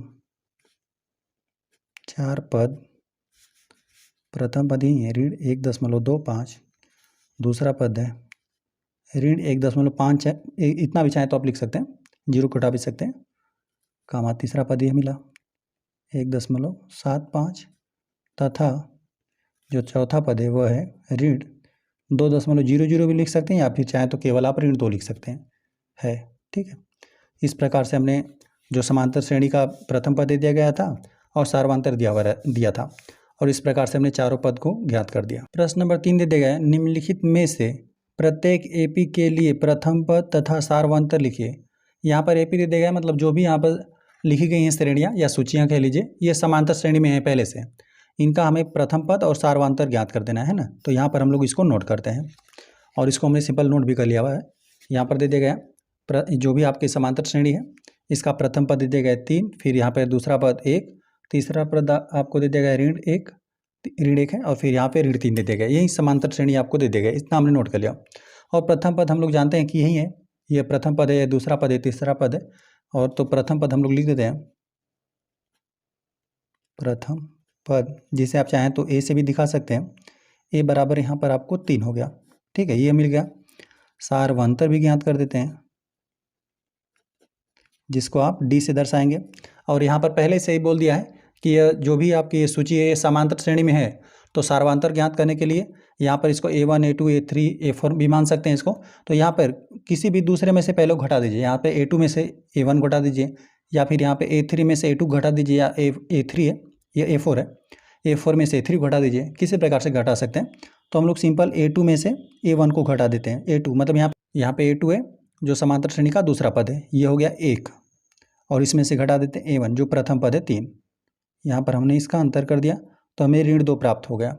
अब यहाँ पर जो प्रथम पद है इसमें ऋण 2 जोड़ेंगे तो आपको यहाँ पर अगला पद मिलेगा। इसी में 3 में क्या जोड़ा गया है, सार्वंतर डी, यही ऋण 2 जोड़ा गया है ना। फिर इसमें ऋण 2 जोड़ेंगे तो ऋण 1 मिलेगा, फिर उसमें ऋण 2 जोड़ देंगे तो ऋण 3 प्राप्त होगा। यहाँ पर हमने सार्वंतर भी सिंपल हमने ज्ञात कर दिया, यही प्राप्त हुआ ऋण 2। सेकेंड वाले प्रश्न में आपको यही दे दिया गया है AP समांतर श्रेणी दिया हुआ है, ऋण 5 ऋण 1 और यहाँ पे 3 7 यहाँ पे दे दिया गया है। यहाँ पर भी हम लोग सिंबल ज्ञात कर लेते हैं। प्रथम पद यहाँ पे ए हो जाएगा, यही प्रथम पद है, दूसरा पद है, तीसरा चौथा ये है, प्रथम पद यही है, ऋण 5 ये हो गया। अब यहाँ पर लिख देते हैं सार्वंतर, यहाँ पर ये हो जाएगा, इसको स्मॉल डी से दर्शाएंगे। यहाँ पे A2 में से A1 घटा लीजिए, चलिए घटाते हैं हम लोग। यहाँ पे ऋण 1 हो जाएगा, यही है दूसरा पद, दूसरे पद में से यहाँ पे पहले पद को घटा लीजिए, या तीसरे पद में से दूसरे पद को, चौथे में से इसको घटा लीजिए, किसी को घटा सकते हैं। यहाँ पर पहले ही बोल दिया गया है कि जो भी यहाँ पर सूचियाँ दे दी गई हैं ये समांतर श्रेणी में है, पहले ही बोला हुआ है ना। चलिए तो यहाँ पर ऋण, यहाँ पे जो A1 है, A1 क्या है आपका, यही है ऋण 5। चलिए हो गया ऋण 1, ऋण का गुणा होकर धनात्मक हो जाएगा, धन 5 बराबर विपरीत चिन्ह घट जाएगा, धनात्मक वाली राशि का मान अधिक है, यही बचेगा धन 4। जो सार्वंतर है ये आपका धन 4 यहाँ पे प्राप्त हुआ। थर्ड वाले प्रश्न में दिया गया समांतर श्रेणी 1/3 5/3 9/3 13/3 इसी प्रकार से दिया हुआ है। यहाँ पर भी प्रथम पद हम लोग ज्ञात कर लेते हैं, लिख देते हैं प्रथम पद जो कि हो जाएगा A, जो कि है प्रथम पद आपका 1/3 ये हो गया। अब ज्ञात कर लेते हैं सार्वंतर जो कि हो जाएगा स्मॉल डी, A2 में से सिंपल A1 को हटा दीजिए, यहाँ पर दूसरा पद में से पहले पद को हटा देते हैं।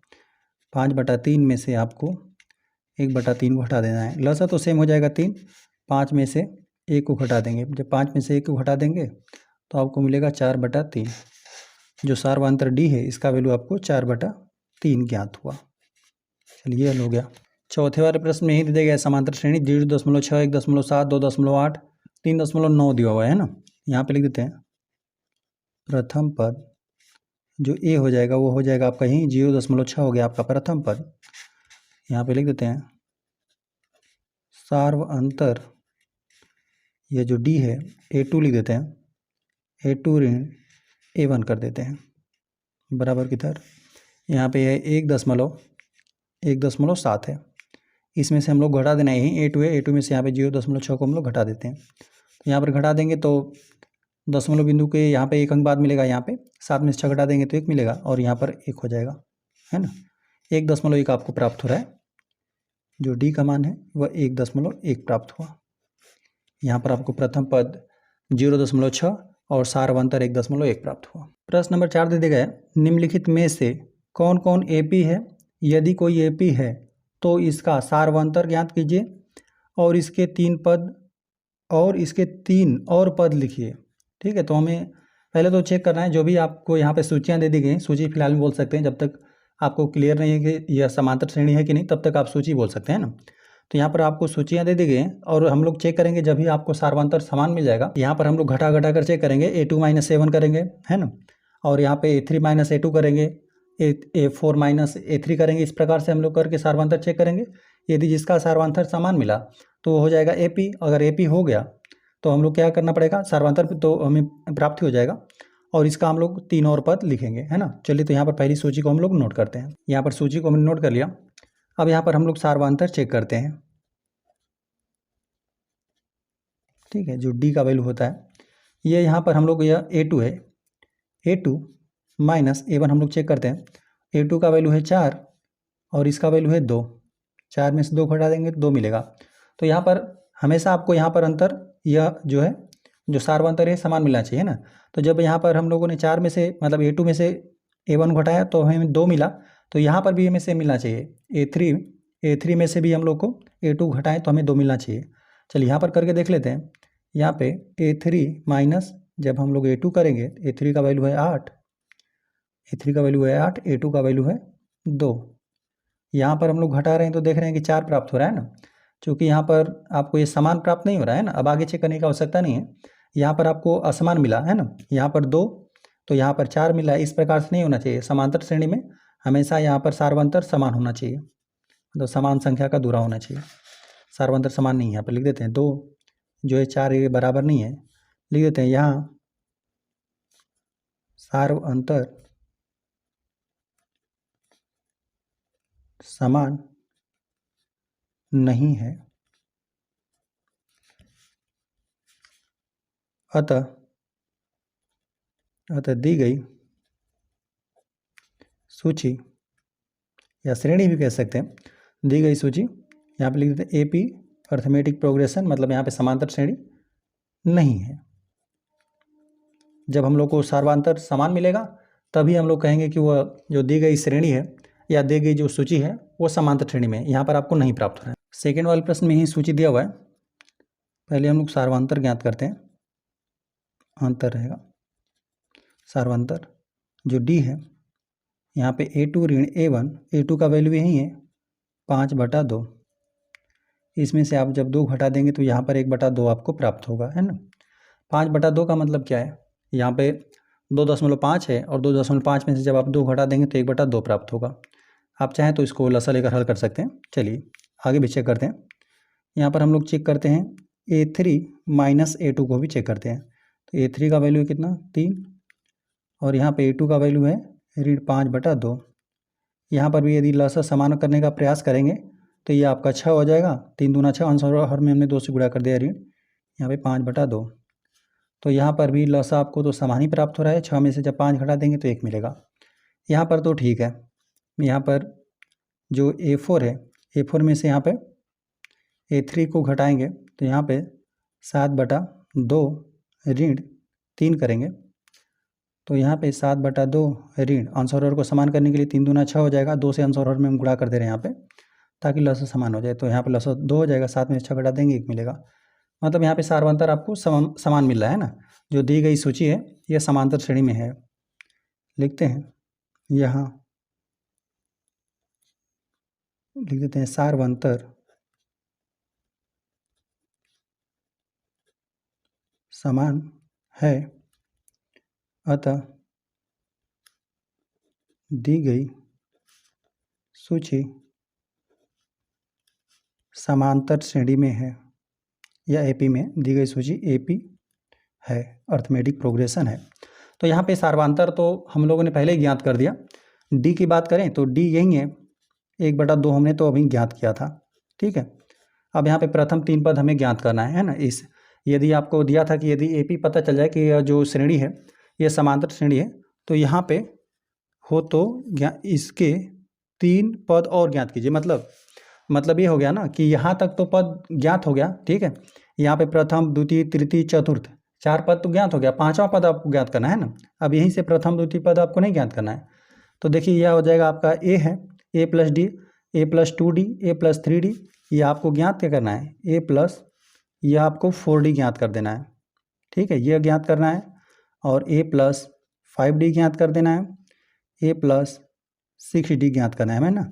यह A हो गया, यह A + D, यह A + 2D, A + 3D, 3D तक आपको दिया हुआ है तो यहाँ पे फिर 4D आगे के यह पद हैं। चलिए A है कौन सा, A का वैल्यू है आपका यही है 2 है, प्रथम पद यही 2 और प्लस लिख देते हैं 4 गुणते D का वैल्यू हमने ज्ञात किया है 1/2। चलिए ये हो गया 2, यहाँ पे 4 का आधा कर देंगे तो आपको 2 प्राप्त हो जाएगा। यहाँ पे 2 में 2 जोड़ देंगे तो आपको 4 मिल जाएगा। चलिए हो गया। यहाँ पे लिख देते हैं ए का वैल्यू 2 प्लस ये हो गया 5 गुणते डी का वैल्यू कितना है 1/2। यहाँ पे लॉसेस समान करने के लिए यहाँ पर हम 2 से अंश और हर में गुणा कर देते हैं। 2 दूना 4 और हर में भी 2 हो जाएगा। यहाँ 5 एकम 5 हो गया और हर में 2 हो गया। लॉसेस कितना हो जाएगा 2, यहाँ पे 5 4 9 हो गया। ये हमने ये वाली संख्या ज्ञात कर दी। अब यहाँ पे ए का वैल्यू हमें प्रतिस्थापित कर देते हैं 2 है प्लस यहाँ पे 6 हो गया और डी का मान कितना है 1/2 2 हो गया प्लस यहाँ पे 2 3 6 तो यहाँ पे 2 में हम लोग 3 जोड़ देते हैं। 2 3 हो गया 5। अतः लिख देते हैं ए पी रहेगा के 3 और पद यहाँ पर हमने ज्ञात किया तो एक मिला था 4 का मान 9/2 तथा 5 है। थर्ड वाले प्रश्न में दी गई सूची को हम नोट कर दिया जो कि ऋण 1.2 ऋण 3.2 ऋण 5.2 इसी प्रकार से। चलिए यहाँ पर भी हम लोग सार्वंतर चेक करते हैं। सार्वंतर जो डी है वह हो जाएगा A2 ऋण E1। A2 का वैल्यू है कितना ऋण 3.2 और चूंकि यह पहले से ऋणात्मक है और यहाँ पर इसको भी लिखेंगे साथ में तो ऋण में ऋण का गुणा होकर धनात्मक हो जाएगा। 1.2 विपरीत चिन्ह है घट जाएगा। ऋणात्मक वाली राशि का मान अधिक है ना, तो यहाँ पे दशमलव के एक अंक बाद भी आपको 0 मिलेगा और यहाँ पर जब 3 में से 1 घटा देंगे तो आपको 2 मिलेगा और मान किसका बचेगा ऋणात्मक का है। ये राशि ऋणात्मक है, ऋण 2 बचा। आगे हम लोग चेक करते हैं A3 माइनस A2 को चेक करते हैं। A3 का वैल्यू यही है ऋण 5.2 है और यहाँ पर भी चिन्ह पहले से ही ऋणात्मक है। ऋण में ऋण का गुणा होकर जो संख्या आ रही है, चलिए एक बार लिख भी देते हैं। ऋण हो गया कोष्टक में आपको यही ऋण 3.2 को लिखना है बराबर ऋण 5.2 ऋण में ऋण का गुणा होकर धनात्मक हो जाएगा और यहाँ पर हो जाएगा 3.2। यहाँ पर भी विपरीत चिन्ह घट जाएगा। यहाँ पर ऋणात्मक वाली राशि का मान अधिक ही बचेगा। यहाँ पे 2 में 2 घटकर 0 हो जाएगा 0 यहाँ पर भी हो जाएगा 5 में से जब आप 3 घटा देंगे 2 ही बचेगा, वो भी ऋणात्मक का है ना। यहाँ पर भी सेम ही आपको प्राप्त हो रहा है, यहाँ पर भी आपको सेम ही मिलेगा। यहाँ पे लिख देते हैं यहाँ पे यह A4 है ऋण A3 जो कि ऋण 7.2। यहाँ पर भी आएगा इसको तो ऋण में ऋण का गुणा करके धनात्मक ही कर देगा 5.2। विपरीत चिन्ह घटा देंगे ऋणात्मक वाली राशि का मान अधिक है। ऋण यहाँ पे 0.2 या ऋण 2 कह लीजिए, ऋण 2 ही बचेगा है ना। यहाँ पे तो ठीक है, लिख देते हैं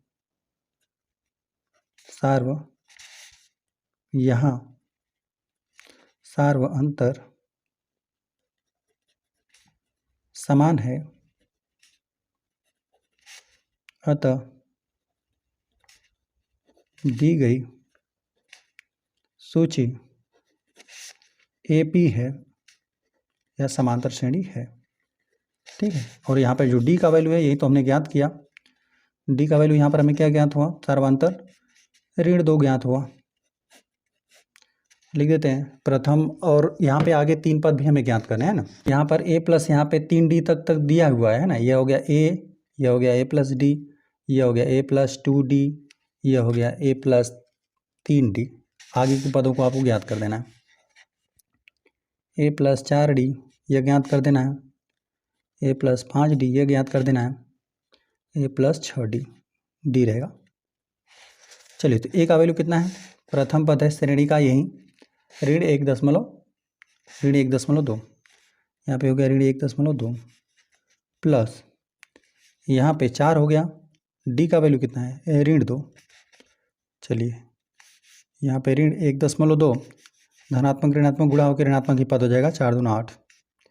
जोड़ देंगे तो 8 यहाँ पे जुड़ेगा, चूँकि दोनों राशि ऋणात्मक ही जुड़ जाएगा, ऋण 9.2 आपको मिलेगा। ये हो गया। A का वैल्यू यही है ऋण 1.2 है प्लस 5 हो गया। D का मान यही है ऋण 2। यहाँ पर ये हो जाएगा ऋण 1.2, यहाँ पे ये भी राशि ऋणात्मक हो जाएगा, 5 दूना 10 हो गया। 10 में 1 जोड़ देंगे 11 हो जाएगा, ऋण 11.2 हो जाएगा है ना। चूँकि यह देख लीजिए दशमलव के बाद का अंक है ना, इसको आप चाहे दशमलव बिंदु लगाकर यहाँ पर इस प्रकार से लिख सकते हैं ना। अब दशमलव के बाद वाले को दशमलव के बाद के साथ जोड़ते हैं और दशमलव से यहाँ पर जो यहाँ पे इकाई अंक हो रहा है इकाई अंक को इकाई अंक में जोड़ देंगे और दशमलव के बाद वाले को दशमलव के बाद वाले अंकों में जोड़ेंगे। ठीक है, इसी प्रकार से जोड़ते हैं। ए का वैल्यू है ऋण 1.2 और यहाँ पे प्लस हो जाएगा, यहाँ पर हो गया 6। डी का वैल्यू है ऋण 2, ऋण 1.2 प्लस माइनस माइनस 6 दूना 12, 12 में एक जोड़ देंगे 13, ऋण 13.2। अतः लिख देते हैं AP के 3 और पद यहाँ पे ऋण 9.2 कामा ऋण 11.2 तथा ऋण 13.2 है। चौथे वाले प्रश्न में ही दे देगा सूची, ऋण 10, ऋण 6, ऋण 2 दे देगा। यहाँ पर भी सार्वंतर हम लोग ज्ञात करते हैं। सार्वंतर से भी हम लोग पहले बता पाएंगे कि जो दी गई सूची है वह AP में है कि नहीं। सार्वंतर हमें समान चाहिए AP होने के लिए, तो यहाँ पर हो जाएगा A2 ऋण A1, A2 का वैल्यू यही है ऋण 6 जो दूसरा पद है, और A1 का वैल्यू देखिए यहाँ पर ना, यहाँ पर ऋणात्मक चिन्ह पहले से ये भी ऋण में, तो ऋण में ऋण का गुणा होकर क्या हो जाएगा, धनात्मक संख्या प्राप्त हो जाएगी। विपरीत चिन्ह घट जाएगा, 6 4 10, तो आपको 4 प्राप्त हुआ। चलिए फिर यहाँ पर ज्ञात करते हैं A3 ऋण A2, A3 आपका यही है तीसरा पद, तो यहाँ पर है ऋण 2, यहाँ पर भी ऋणात्मक चिन्ह पहले से ऋण में ऋण का गुणा होकर आपको धनात्मक पद मिलेगा, धन 6 हो जाएगा। विपरीत चिन्ह घट जाएगा, यहाँ पे 6 में से जब 2 घटा देंगे तो 4 मिलेगा। यहाँ पर आपको सेम प्राप्त हो रहा है, मतलब यहाँ पे जो दी गई सूची है वह AP में है। यहाँ पे A3 नहीं, इस बार A4 में से आप A3 को चेक कर लीजिए। A4 आपका यही है 2, और यहाँ पे ऋण में ऋण का गुणा होके यह ऋण के साथ गुणा होकर धनात्मक हो जाएगा। यह 2 में 2 जोड़ देंगे 4, यहाँ पे लिख देते हैं। यहाँ सार्वअंतर समान है, अतः दी गई सूची AP है, या लिख दीजिए समांतर श्रेणी है। ठीक है, ये हो गया। और यहाँ पे जो सार्वअंतर D था इसका वैल्यू हमने ज्ञात किया 4। अब आगे के हम लोगों को पदों को भी ज्ञात कर देना है ना, तो यहाँ पे यह A+3D तक तो दिया ही हुआ है ना। यह A हो गया A+2D, A+3D, नहीं, यह A हो गया A+D है, A+2D और A+3D, ये हो गया। लिख भी देते हैं एक बार, A+D और यह है A+2D। आगे के पदों को हम लोग ज्ञात करते हैं। यहाँ पर A+ आपको ज्ञात कर देना है 4D, A+5D, D रहेगा, और A+6D को आपको ज्ञात करना है। चलिए ज्ञात करते हैं। A का वैल्यू क्या है, यहाँ पर चलिए एक बार लिख भी देते हैं। A का वैल्यू यही है प्रथम पर, A का वैल्यू है ऋण 10, तो यहाँ पे ये हो जाएगा ऋण 10 और +4, और D का मान कितना है 4। ठीक है, यहाँ पर है D का वैल्यू 4, ऋण 10, 4 में 4 को गुणा कर देंगे, 4 चौका 16, विपरीत चिन्ह घट जाएगा, धनात्मक और राशि का मान अधिक है, धन 6 बचा। आगे भी हल करते हैं।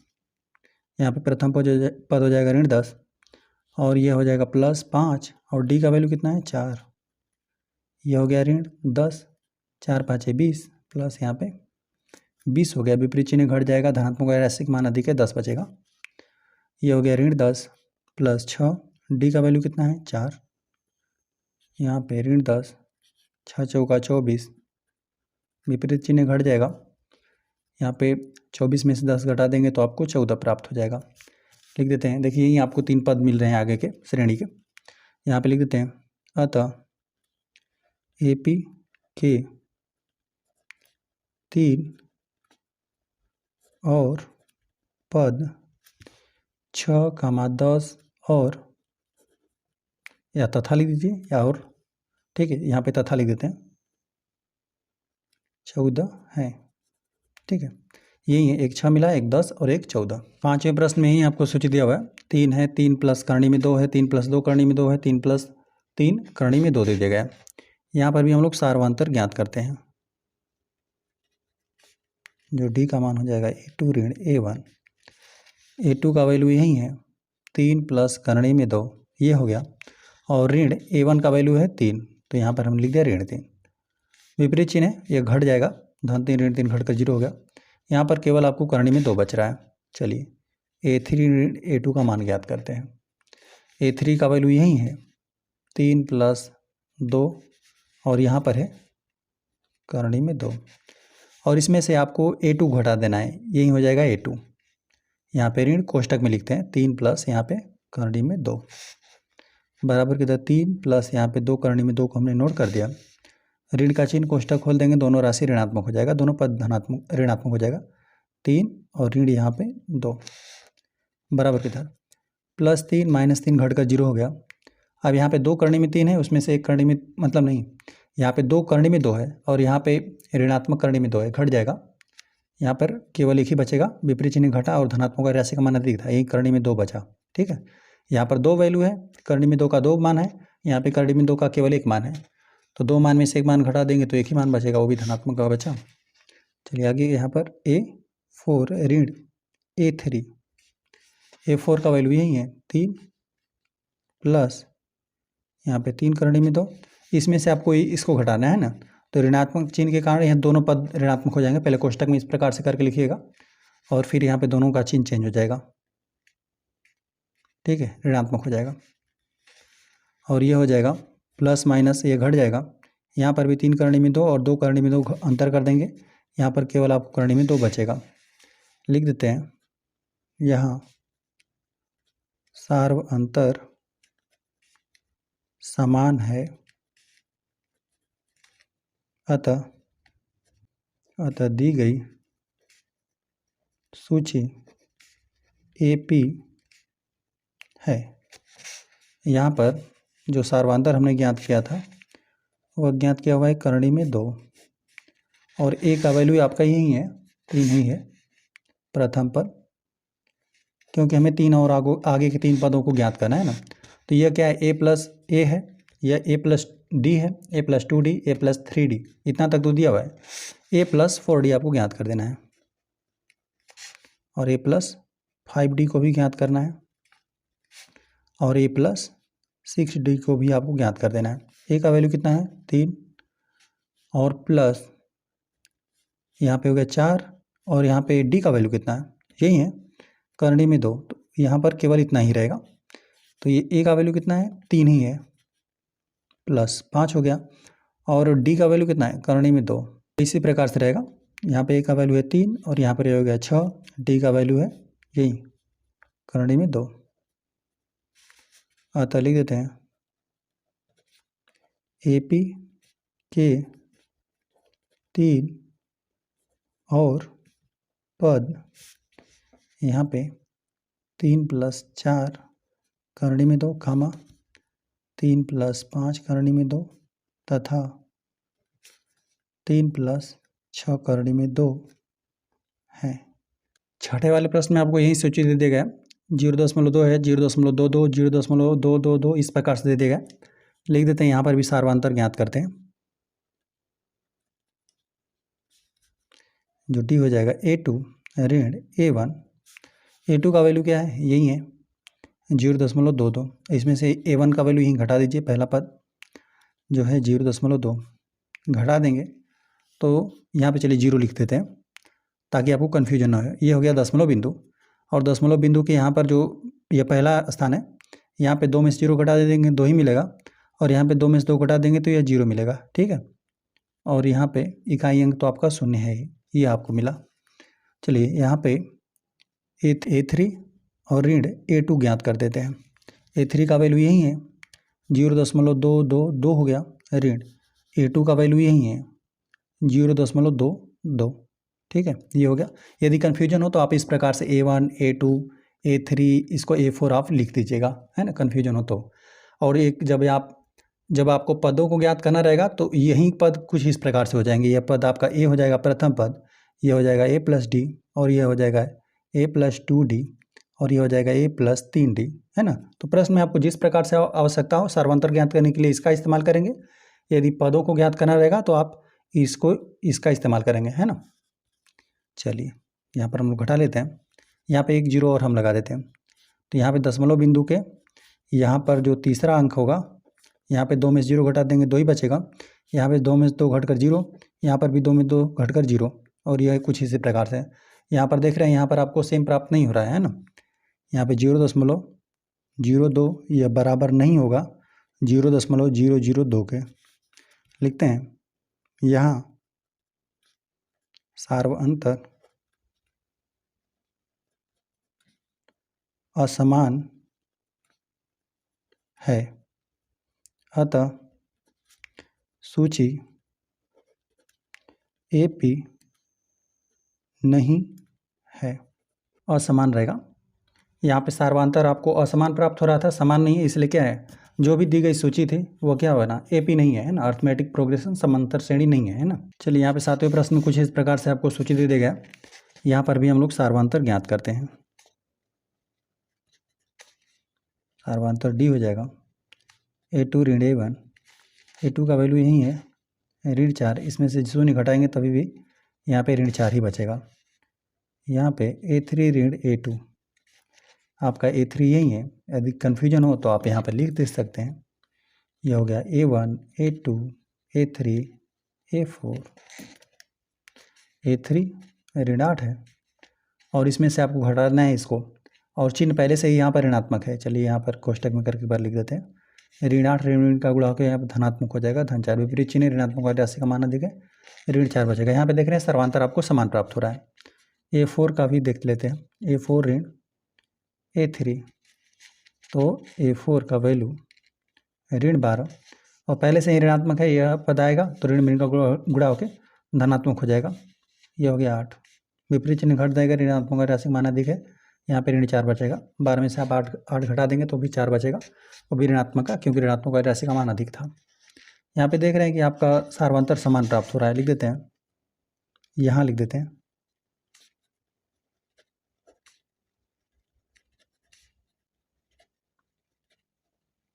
सार्वअंतर समान है, अतः दी गई सूची AP है।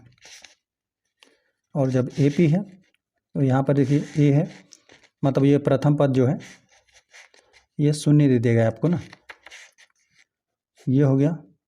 और सार्वअंतर हमने क्या ज्ञात किया, ऋण 4 ज्ञात किया, क्योंकि हमें आगे के पदों को भी ज्ञात करना है ना।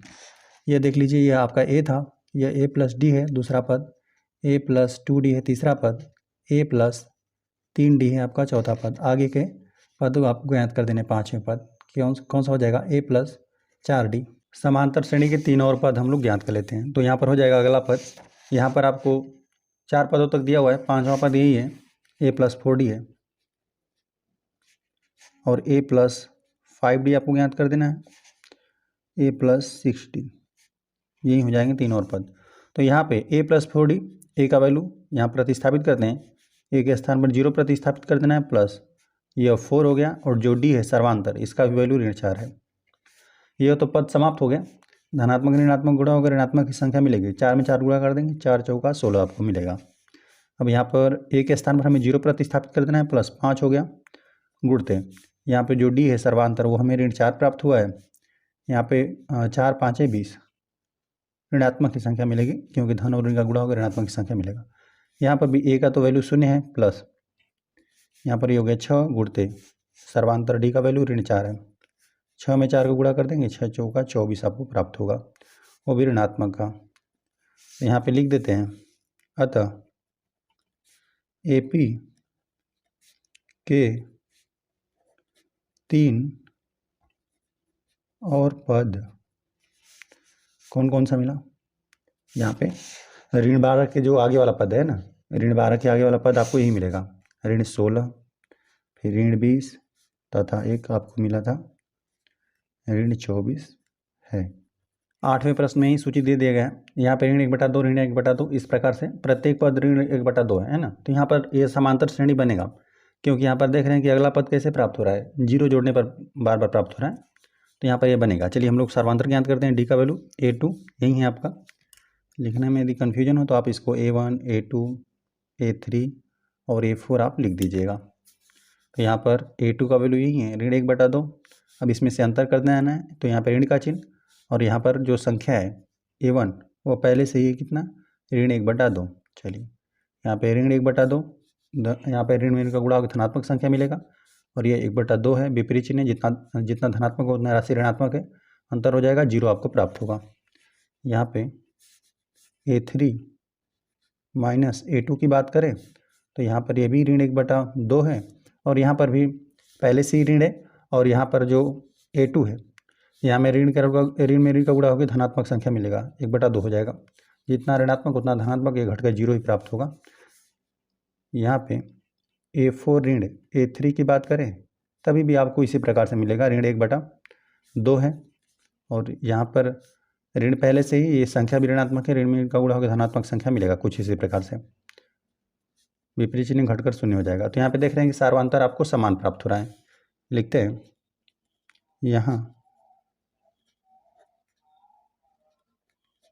यहाँ सार्वंतर समान है,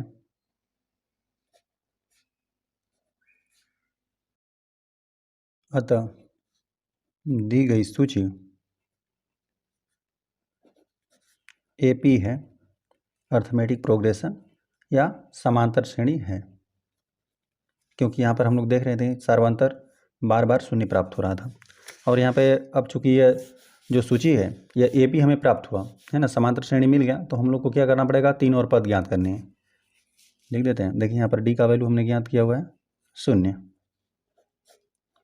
और A का वैल्यू जो प्रथम पद है सूची का वह है ऋण 1/2। अब यहाँ पर हम लोग आगे के पदों को ज्ञात करते हैं, यह आपका A है, यह A+D है, यह A+2D है और यह A+3D है। अब आपको A+4D यह ज्ञात करना है और आगे के भी 2 पद ज्ञात कर देने। लिखते हैं A+4D यह भी ज्ञात करना है, A+5D, A+6D। चलिए तो A का वैल्यू 0 है, नहीं, A का वैल्यू है ऋण 1/2 और प्लस हो गया, यहाँ पे 4 हो गया और जो D है सार्वंतर इसका वैल्यू 0 है, यहाँ पर यह पद समाप्त हो जाएगा, 0 गुणा होकर आपको ऋण 1/2 ही प्राप्त होगा। A का वैल्यू है ऋण 1/2 और प्लस 5 गुणते D का है वैल्यू 0, यह पद समाप्त हो जाएगा, 5 में 0 को गुणा कर देंगे, गुणनफल 0 ही प्राप्त होगा, यहाँ पर ऋण 1/2 प्राप्त हुआ। A का वैल्यू है ऋण 1/2 प्लस यहाँ पर है 6 गुणते D का वैल्यू 0 है सार्वंतर, तो यहाँ पे भी ऋण 1/2 ही बचेगा, है ना। यहाँ पे सार्वंतर चूंकि 0 है तो आपको प्रत्येक संख्या सेम ही मिलेगा, है ना, समांतर श्रेणी का प्रत्येक पद ऋण 1/2 ही रहेगा। यहाँ पर ज्ञात करके भी दिखाया हमने, आपको ऋण 1/2 ही प्राप्त हुआ। लिख देते हैं, अतः AP के समांतर श्रेणी के 3 और पद यहाँ पे ऋण 1/2, ऋण 1/2 और ऋण 1/2 है। तीनों ही पद, जो आगे के 3 पद थे, तीनों ही सेम है, जो कि ऋण 1/2 है। आगे प्रश्न में दे दिया गया है सूची, यहाँ पर 1, 3, 9, 27 इस प्रकार से दे दिया गया है। यहाँ पर भी हम लोग सार्वंतर ज्ञात करते हैं, A2 ऋण A1 ज्ञात करते हैं, है ना। आपका यही हो जाएगा, ये A1 हो गया, ये A2, ये A3, या A4 है। तो यहाँ पर A2 का वैल्यू है 3 और ऋण A1 का वैल्यू है 1। 3 में से जब 1 घटा देंगे तो आपको 2 प्राप्त होगा। चलिए अब इसी प्रकार से यहाँ पर इसको भी चेक करते हैं, A3 ऋण A2 को, A3 का वैल्यू है 9 और ऋण हो जाएगा फिर A2 का वैल्यू है 3, तो यहाँ पर घटाएंगे तो आपको 6 प्राप्त होगा। तो यहाँ पे देख रहे हैं सार्वंतर आपको समान प्राप्त नहीं हो रहा है, एक निश्चित संख्या जोड़ने पर अगला पद इस प्रकार से प्राप्त नहीं हो रहा है ना, यहाँ पर अलग अलग पद जोड़े गए हैं, तो यहाँ पर जो भी यह सूची दे दी गई है ये समांतर श्रेणी नहीं है, है ना। यहाँ पे लिख देते हैं, यहाँ जो 2 है वो बराबर नहीं होगा 6 के। लिखते हैं, चूँकि यहाँ सार्वंतर समान नहीं है, अतः दी गई सूची AP नहीं है। अगले प्रश्न में दिया हुआ सूची है ए है पहला पद, यहाँ पे सूची का पहला पद ए, फिर यहाँ पर 2a 3a 4a इसी प्रकार से दे दिए गए हैं। यहाँ पर पहले हम लोग सार्वंतर ज्ञात करते हैं। तो यहाँ पर हो जाएगा a2 ऋण a1। देखिए आपका यह a1 है, यह आपका a2 है, a3 a1 a2 a3, यह हो गया a4। यहाँ पे a2 का वैल्यू कितना है 2a, इसमें से आपको a1 घटा देना है। a को घटाएंगे तो आपको a प्राप्त होगा। यहाँ पे a3 माइनस a2 भी करते हैं। a3 का वैल्यू है 3a और यहाँ पे a2 का वैल्यू है 2a, घटा देंगे 3a में से 2a तो आपको a ही प्राप्त होगा। यहाँ पर देख रहे हैं कि सार्वंतर आपको समान प्राप्त हो रहा है। यहाँ पर भी चेक कर लेते हैं। यहाँ पे है a4 ऋण a3, a4 का वैल्यू है 4a ऋण a3 का वैल्यू है 3a, 4a में से 3a घटा देंगे तो आपको केवल a प्राप्त होगा। तो यहाँ पे देख रहे हैं सार्वंतर समान है। लिखते हैं यहाँ सार्वंतर समान है, अतः दी गई सूची AP है। ठीक है, यह हो गया। अब जब यहाँ पर आपकी सूची AP मिल गई, मतलब समांतर श्रेणी मिल गया, तो हमें 3 और पद बताने पड़ेंगे। तो यह आपका देखिए, यह पहला पद है A, यह है A प्लस डी, यहाँ पे A प्लस 2d। चूँकि यहाँ पर भी A का पद है, जो समांतर श्रेणी आपको दी गई है ना, इसमें भी A का पद है, लेकिन आप कन्फ्यूज मत होइएगा। यहाँ पर पहला पद को A ही मानेंगे। यहाँ पर A प्लस डी हो गया दूसरा पद, A प्लस 2d तीसरा पद, A प्लस 3d हो जाएगा ये चौथा पद। अगला पद आपको ही ज्ञात करना है, A plus 4d, A plus 5d, A plus 6d, यही ज्ञात करना है। ज्ञात करते हैं। A प्लस 4d को ज्ञात कर देना है, A प्लस 5d को ज्ञात कर देना है, A प्लस आपको 6d को ज्ञात करना है ना।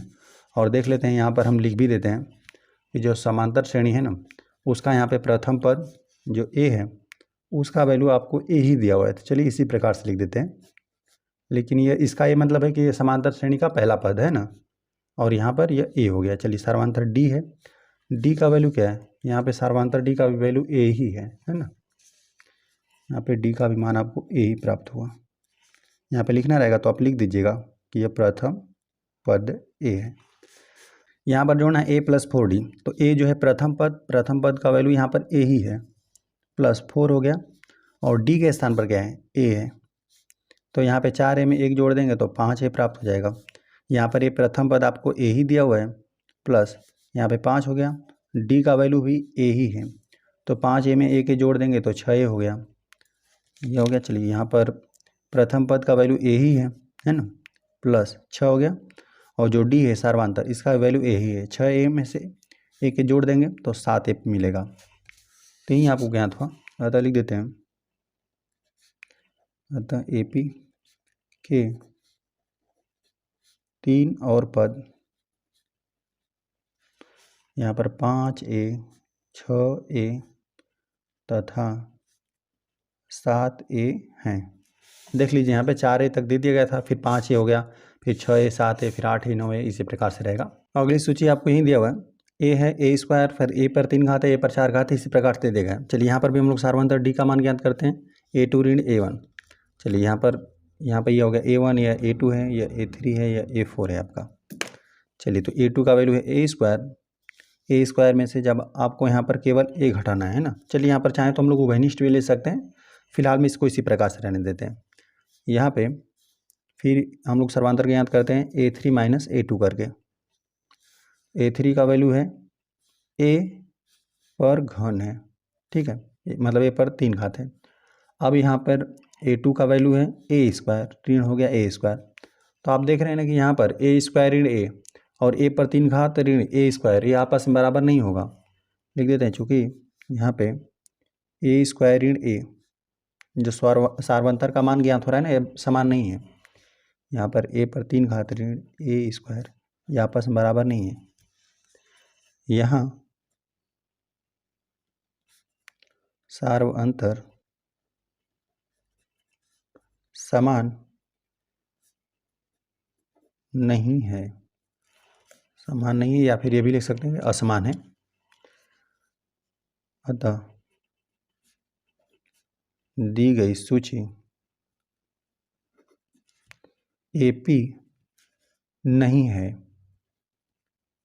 ठीक, क्योंकि सार्वंतर समान नहीं है तो जो दी गई सूची थी वो क्या बनी, समांतर श्रेणी नहीं है। अगले प्रश्न में दी गई सूची यही है, करणी में 2 है, करणी में 8, करणी में 18, करणी में 32 है। यहाँ पर भी हम लोग सार्वंतर ज्ञात करते हैं, जो डी हो जाएगा A2 ऋण A1। यहाँ पर यही है आपका, यह है आपका A1, यह है A2, यह A3, यह है आपका A4। A2 का वैल्यू यही है, करणी में 8 और ऋण इसी में से करणी में 2 को घटा देना है। तो देखिए जो करणी में 8 है ना, उसको हम लोग और क्या लिख सकते हैं, यहाँ पे करणी में 8 बराबर हो जाएगा, यहाँ पे 4 दूना 8 होता है ना, तो यहाँ पे 4 का तो वर्गमूल ज्ञात हो जाएगा, है ना, करणी क्या हो जाएगी, दोनों पर लग जाएगी। यहाँ पे करणी 4 मतलब यहाँ पे करणी में दोनों वैल्यू है तो यहाँ पर दोनों गुणनखंडों पर करणी लग जाएगा। इस प्रकार से यहाँ पे इसका वर्गमूल ज्ञात हो जाएगा 2 और ये हो जाएगा करणी में 2। इसका मतलब ये क्या हो गया ना, करणी में 8 का ये भी मतलब है कि 2 करणी में 2 है और ऋण इसमें से करणी में 2 घटाना है। यहाँ 2 करणी में 2 में से यहाँ पे करणी में 2 घटा देंगे तो केवल करणी में 2 बचेगा। चलिए आगे भी हल करते हैं। A3 ऋण यहाँ पे A2, A3 का वैल्यू क्या है, यही है करणी में 18 और इसका वैल्यू क्या है A2 का, करणी में 8 है। चलिए यहाँ पे करणी में 18 को और हम लोग क्या लिख सकते हैं, करणी में 18 का मतलब 9 दूना 18, तो यहाँ पे 9 गुणते 2 हो जाएगा, तो यहाँ पे करणी में 9 को अलग लिख देते हैं, यहाँ पे करणी में 9 को अलग और करणी में 2 को अलग, तो यहाँ पे इसका वर्गमूल ज्ञात हो जाएगा, है ना, 3 हो जाएगा, 3 3 होता है 3, 3 करणी में 2 इसका मतलब है ना। करणी में 18 की जगह पर हम लोग क्या लिख सकते हैं, 3 करणी में 2 लिख सकते हैं। और यहाँ पे करणी में 8 के स्थान पर हमने बताया कि क्या लिखना है आपको, 2 करणी में 2। 3 करणी में 2 में से 2 करणी में 2 घटा देंगे तो 1 करणी में 2 बचेगा, 1 बचा। चलिए इसी प्रकार से A4 ऋण A3, A4 का वैल्यू यही है 32 है करणी में, ऋण A3 का मान कितना है, करणी में 18। 32 का मतलब क्या हो गया, करणी में यहाँ पे 16 दूना 32 होता है ना, तो यहाँ पे 16 को अलग लिख देते हैं, 16 को अलग, गुणते करणी में 2 को अलग, यहाँ पे 4 में 4 गुणा कर देंगे 16 प्राप्त हो जाएगा, है ना। इसका वर्गमूल आपको कितना प्राप्त हो जाएगा, 4 करणी में 2। तो यहाँ पे करणी में 32 के स्थान पर हम लोग 4 करणी में 2 लिख देते हैं और यहाँ पे ऋण करणी में 18 को हल करने पर ही मिलेगा आपको, इसका मतलब ये भी है, करणी में 18 के स्थान पर आप 3 करणी में 2 लिख सकते हैं। 4 करणी में 2 में से 3 करणी में 2 घटा देंगे तो आपको केवल करणी में 2 बचेगा। तो यहाँ पे देख रहे हैं कि सार्वंतर समान है, लिख देते हैं, चूँकि यहाँ सार्वंतर समान है अतः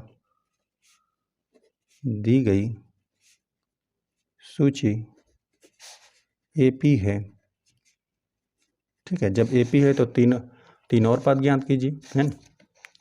यहाँ पर ये A हो गया, यह A+D है, A+2D, A+3D, A+4D आपको ज्ञात कर देना है, A+5D ज्ञात कर देना है, ठीक है, इनको आपको ज्ञात करना है। चलिए तो यहाँ पे A जो है पहला पद क्या है, करणी में 2 है, पहला पद A का वैल्यू करणी में 2 है, क्योंकि हमें पदों को ज्ञात करने के लिए प्रथम पद और सार्वंतर ज्ञात होना चाहिए। जो सार्वंतर हमने ज्ञात किया है D, वो भी है करणी में 2। चलिए हो गया। चलिए हम लोग आगे के पदों को लिख देते हैं। A+4D हमें ज्ञात करना है और A+5D ज्ञात कर देना है, A+6D ज्ञात कर देना है। तो यहाँ पे A का वैल्यू कितना है, करणी में 2 +4 हो गया। यहाँ पे D का वैल्यू कितना है, ये करणी में 2 है, 4 करणी में 2 जोड़ देंगे तो यहाँ पे करणी में 2 है और यहाँ पर 4 करणी में 2 है, 5 करणी में 2 आपको प्राप्त हो जाएगा। अब यहाँ पे चूंकि आपकी जो भी पद दिया था ना, ये सब करणी के अंदर ही लिखा हुआ था, तो हम भी करणी के अंदर लिख देते हैं, है ना। इसको हम लोग क्या लिख सकते हैं, करणी में करके क्या लिख सकते हैं, 25 लिख सकते हैं, है ना, लिख देंगे इसको। अभी हम लोग 25 का वर्गमूल ज्ञात कर देंगे तो 5 प्राप्त हो जाएगा और गुणते करणी में 2 पहले से ही है। अब यहाँ पे चूंकि दोनों करणी में है और यहाँ पे करणी के साथ दोनों के अंदर गुणा कर दीजिए, यहाँ पे 25 में 2 का गुणा कर देंगे, 25 दूना 50 हो जाएगा, लेकिन वो रहेगा करणी में, है ना। सिंपल जिस प्रकार से आपको पद दे दिया गया था उस प्रकार के पद हमने लिख दिया। एक बार और बताते हैं हमने कैसे किया। यहाँ पे करणी में 2 था और यहाँ पे +4 करणी में 2 था, जोड़ा तो हमने 5 करणी में 2 प्राप्त हुआ। अब यहाँ पे 5 के स्थान पर इसको भी हम लोगों ने करणी में ही लिख दिया है ना, क्योंकि यहाँ पे सभी मान देख रहे थे करणी में ही था। यहाँ पे हालांकि ये भी सेम है, मतलब ये भी सही है ना, ये भी गलत नहीं है, बस यहाँ पर करणी में दिया था तो हमने करणी में लिख दिया। यहाँ पर 5 हो गया, 5 के स्थान पर हम लोग क्या लिख सकते हैं, इसको करणी में 25 लिख सकते हैं, क्योंकि यहाँ पे 25 का वर्गमूल ज्ञात कर देंगे तो फिर आपको पुनः 5 ही प्राप्त हो जाएगा। अब यहाँ पे दोनों जो भी गुणनखंड थे या करणी में हो गए, तो यहाँ पे करणी वाले करणी जो भी घातांक यदि समान रहते हैं तो उनका आपस में आप गुणा कर सकते हैं ना। ये घातांक के नियम में आप पढ़े हुए हैं, क्योंकि करणी का मतलब क्या होता है 1/2। यहाँ पे 25 का 2 के साथ गुणा कर दिया गया, 25 दूना 50 मिला। चलिए यहाँ पर ये जो प्रथम पद है ये क्या है, यही है करणी में 2 प्लस हो गया 5, और यहाँ पे जो डी है इसका वैल्यू करणी में 2 ही है। यहाँ पे 5 में 1 जोड़ देंगे या 6 करणी में 2 मिलेगा। अब इसके स्थान पर 6 के स्थान पर हम लोग क्या लिख सकते हैं 36, यहाँ पे करणी में 2, तो यहाँ पे 36 गुणित 2 हो जाएगा। यहाँ पे 36 दूना यहाँ 72 आपको मिलेगा, है ना, करणी के अंदर। यहाँ पे 6 दूना 12 को 2, 1 हासिल, 3 दूना 6 एक साथ 72 मिला। चलिए यहाँ पर ए का वैल्यू करणी में 2 प्लस यहाँ पे 6, और यहाँ पे डी का वैल्यू कितना है करणी में 2, 6 में 1 जोड़ देंगे, है ना, 6 करणी में 2 और 1 करणी में 2 और जोड़ देंगे तो यहाँ पे 7 करणी में 2 आपको प्राप्त होगा। 7 के स्थान पर और क्या लिख सकते हैं आप, 7 7 49 लिख सकते हैं ना, गुणते यहाँ पे करणी में 2, सबको यहाँ पे साथ में लिख दीजिए, इन दोनों को गुणनखंडों को यहाँ पे लिख देते हैं 49 गुणते 2 बराबर आपको करणी में मिलेगा 9 दूना 18 को 8, 1 हासिल लगा, 4 दूना 8 1 9, 98 आपको प्राप्त हुआ। अतः लिख देते हैं AP के 3 और पद करणी में 50, करणी में 72 तथा करणी में 98 है। 3 और पद हमने ज्ञात कर दिए। 13वां प्रश्न यही आपको सूची दे दिया गया। यहाँ पर भी हम लोग सार्वंतर ज्ञात करते हैं। पहले सार्वंतर डी का वैल्यू हो जाएगा A2 ऋण A1, तो यही है आपका A1 का वैल्यू आपको करणी में दे दिया गया है, यहाँ पे A2 का वैल्यू आपको करणी में 6 दे दिया गया है, A3 का मान यहाँ पे करणी में 9 है, A4 का वैल्यू करणी में 12 है। चलिए A2 यही है करणी में 6, है ना, करणी में 6 हो गया, और यह हो गया A1 का वैल्यू करणी में 3। चलिए इतना ही रहने देते हैं। अब यहाँ पे A3 ऋण, यह हो गया A3 ऋण, यह हो गया A2, A3 का वैल्यू है करणी में 9 यहाँ पे, और ऋण, और ये हो गया करणी में 6। यदि हम इसको और हल करें तो यहाँ पे करणी में 2, इसके गुणनखंड 2 और 3 हो गया ना, 2 3 6 हो जाएगा, तो करणी में 2 और करणी में 3 आप इसको अलग अलग लिख सकते हैं, ऋण करणी में 3। तो यहाँ पे इन दोनों पदों में से करणी में 3 उभयनिष्ठ है, तो यहाँ पर बचेगा क्या, करणी में 2 ऋण 1 बचेगा। चलिए यहाँ पर कुछ हमने हल किया तो इतना मिला, यहाँ पर भी थोड़ा हल करके देखते हैं कि करणी में 9 है, इसको हम लोग क्या लिख सकते हैं, करणी में 9 3 गुणते 3 लिख देते हैं, करणी के अंदर ही, करणी के अंतर्गत हमने 3 गुणते 3 लिख दिया, तो यहाँ पे करणी में 3 गुणते करणी में 3 हमने अलग अलग लिख दिया गुणनखंड को। चलिए तो यहाँ पे करणी में 3 गुणते करणी में 3 लिख दिया, अभी गुणा कर देंगे 3 9 मिल जाएगा वापस, ऋण। यहाँ पे इसको हम लोग और क्या लिख सकते हैं, करणी में 3 गुणते करणी में 2, करणी में 6 के स्थान पे। यहाँ पे इन दोनों पदों में से यही उभयनिष्ठ है, करणी में 3 उभयनिष्ठ है, तो यहाँ पे करणी में 3 हमने उभयनिष्ठ ले लिया, तो यहाँ पर बचा क्या, करणी में 3 ऋण करणी में 2 बच रहा है, जो कि यहाँ पे देख रहे हैं कि यह वाला वैल्यू और यह वाला वैल्यू सेम नहीं है ना, कोष्ठक का वैल्यू देख रहे हैं सेम नहीं प्राप्त हो रहा है। हम लिख देते हैं, क्योंकि यहाँ पर चलिए यही मान लिख देते हैं हम, करणी में 6। आप चाहें तो इसको भी इस प्रकार से भी लिख सकते हैं कि A2 ऋण A1 और यहाँ पे A3 ऋण, यहाँ पे चलिए इसी प्रकार से लिखते हैं, A2 ऋण A1 और A3 ऋण A2, यही आपको बराबर नहीं प्राप्त हुआ है ना। लिखते हैं यहाँ सार्वअंतर समान नहीं है, अतः दी गई सूची AP नहीं है। यहाँ पे आपको सार्वंतर ही समान नहीं मिल रहा था। अगले प्रश्न में ही सूची दे दिया गया, A पर वर्ग, 3 पर वर्ग, 5 पर वर्ग, 7 पर वर्ग, इसी प्रकार से यहाँ पर भी हम लोग सार्वंतर पहले ज्ञात करते हैं। सार्वंतर डी हो जाएगा A2 ऋण A1 बराबर, यहाँ पर है 3 का वर्ग ऋण यहाँ पे 1 का वर्ग। यदि कन्फ्यूजन हो रहा है तो यहाँ पे संख्याओं को भी हम लोग ज्ञात कर देते हैं। 3 3 9 हो जाएगा, 1 का वर्ग कर देंगे 1 ही मिलेगा, यहाँ पे 9 में से घटा देंगे तो आपको 8 मिलेगा। चलिए तो यहाँ पर लिख भी देते हैं, यहाँ पे यह A1 है, यह आपका A2 है, यह A3 है, A4 है। तो यहाँ पे A3 ऋण A2, A3 का वैल्यू क्या है, यही 5 पर वर्ग है, यहाँ पे 5 पर वर्ग ऋण A2 का वैल्यू क्या है, यही 3 पर वर्ग है। 5 5 25 हो जाएगा, ऋण 3 3 9, 25 में से 9 घटा दीजिए, आपको 16 प्राप्त होगा।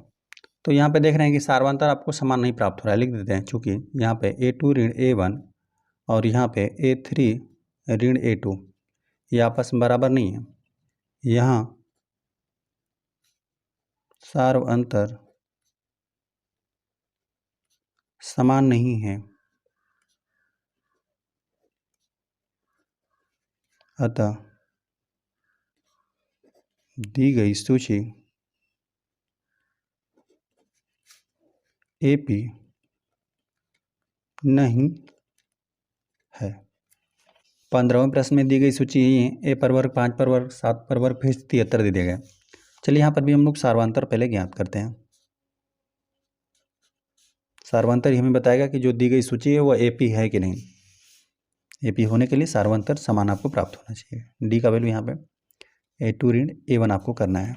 चलिए यही है आपका A1, यह है A2, यह आपका A3, यह आपका A4 है। A2 ऋण A1, A2 का वैल्यू यही है 5 पर वर्ग ऋण A1 का वैल्यू है 1 पर वर्ग। 5 का वर्ग कर देंगे 25 मिलेगा, 1 का वर्ग कर देंगे 1 ही मिलेगा, 25 में से 1 घटा देंगे तो आपको 24 मिलेगा। आगे हल कर दें, यहाँ पे A3 ऋण A2, A3 का वैल्यू है यहाँ पे 7 पर वर्ग ऋण A2 का वैल्यू है यहाँ पे 5 पर वर्ग। तो यहाँ पे लिख देते हैं 7 का वर्ग 49 ऋण यहाँ पे 5 का वर्ग 25, अंतर कर देंगे, 9 में से 5 जाएगा तो 4 बचेगा, और यहाँ पे 4 में से 2 जाएगा तो 2 ही बचेगा। तो यहाँ पे देख रहे हैं सार्वंतर आपको समान प्राप्त हो रहा है। यहाँ पर भी एक बार चेक कर लेते हैं।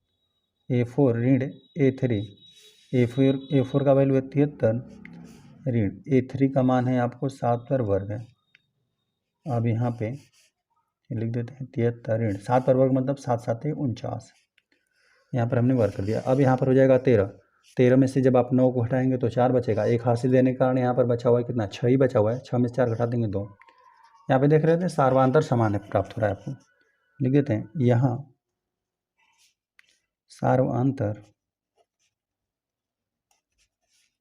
समान है, अतः दी गई सूची AP है। अब जब AP प्राप्त हो गया तो अब आपको आगे के 3 पद भी ज्ञात कर देने हैं। यह A है, यह A+D है, यह A+2D है, A+3D तक आपको दिया हुआ है। अब आपको A+4D, A+5D, A+6D इन तीनों पदों को आपको ज्ञात करना है। ज्ञात करते हैं। A का वैल्यू पहले लिख देते हैं हम लोग, जो समांतर श्रेणी है इसका यहाँ पे A है, प्रथम पद क्या दे दिया गया है, 1 का वर्ग दे दिया गया है। चाहे तो हम लोग डायरेक्ट 1 भी लिख सकते हैं, या फिर चलिए लिख देते हैं 1 का वर्ग ही लिख देते हैं। यह आपको दे दिया गया है प्रथम पद, और सार्वंतर हमने ज्ञात किया जो कि ज्ञात हुआ हमें 24। अब यहाँ पे लिखते हैं अगले 3 पद, यहाँ पे A+4D, A+5D, A+6D। तो यह हो गया 1, यहाँ पे A का वैल्यू है 1 का वर्ग, और प्लस यहाँ पर ये हो जाएगा 4, यहाँ पर हो गया 4, और D का वैल्यू कितना है 24 है। 1 का वर्ग कर देंगे तभी भी 1 ही प्राप्त होगा। यहाँ पे 4 में 4 गुणा कर देंगे, 4 चौका 16, एक हासिल लगा, यहाँ पे 4 दूना 8 1 9 96 और 1 जोड़ देंगे तो यहाँ पर आपको 97 प्राप्त हुआ अगला पद। चलिए A का वैल्यू A पर स्क्वायर है, प्लस यहाँ पर ये हो गया 5, और D का वैल्यू कितना है 24। अब यहाँ पे 1 का वर्ग कर देंगे 1 ही मिलेगा, ये 5 है, यहाँ पे गुणा कर देते हैं, 5 चौका 20, हासिल लगा 2 है ना, 5 चौका 20, 2 हाथ से 5 दूना 10, 11 12, 120। 120 में 1 जोड़ देंगे तो 121 रहेगा। चलिए यहाँ पर ए का वैल्यू प्रथम पद a² प्लस 6 हो गया और गुणते डी का वैल्यू हमने ज्ञात किया है 24 सार्वंतर। ए का वर्ग मिलेगा 1 ही, यहाँ पे 6 में 4 गुणा कर देंगे, 6 चौका 24, हासिल 2 लगा, यहाँ पे 6 दूना 12, यहाँ पे हासिल जोड़ देंगे 13 14, 144 प्राप्त हुआ गुणनफल यहाँ पे 6 और 24 का। यहाँ पे इसमें जोड़ दीजिए 144 में 1 जोड़ देंगे 145 आपको प्राप्त होगा। अतः लिखते हैं एपी रहेगा कि 3 और पद 97, 121 तथा 145 है, ये 45 है। इस प्रश्नावली के सभी प्रश्न हल हो गए। वीडियो पसंद आए तो वीडियो को एक लाइक कर दीजिए। यदि चैनल पर नए हैं तो कृपया चैनल को सब्सक्राइब कर दीजिए।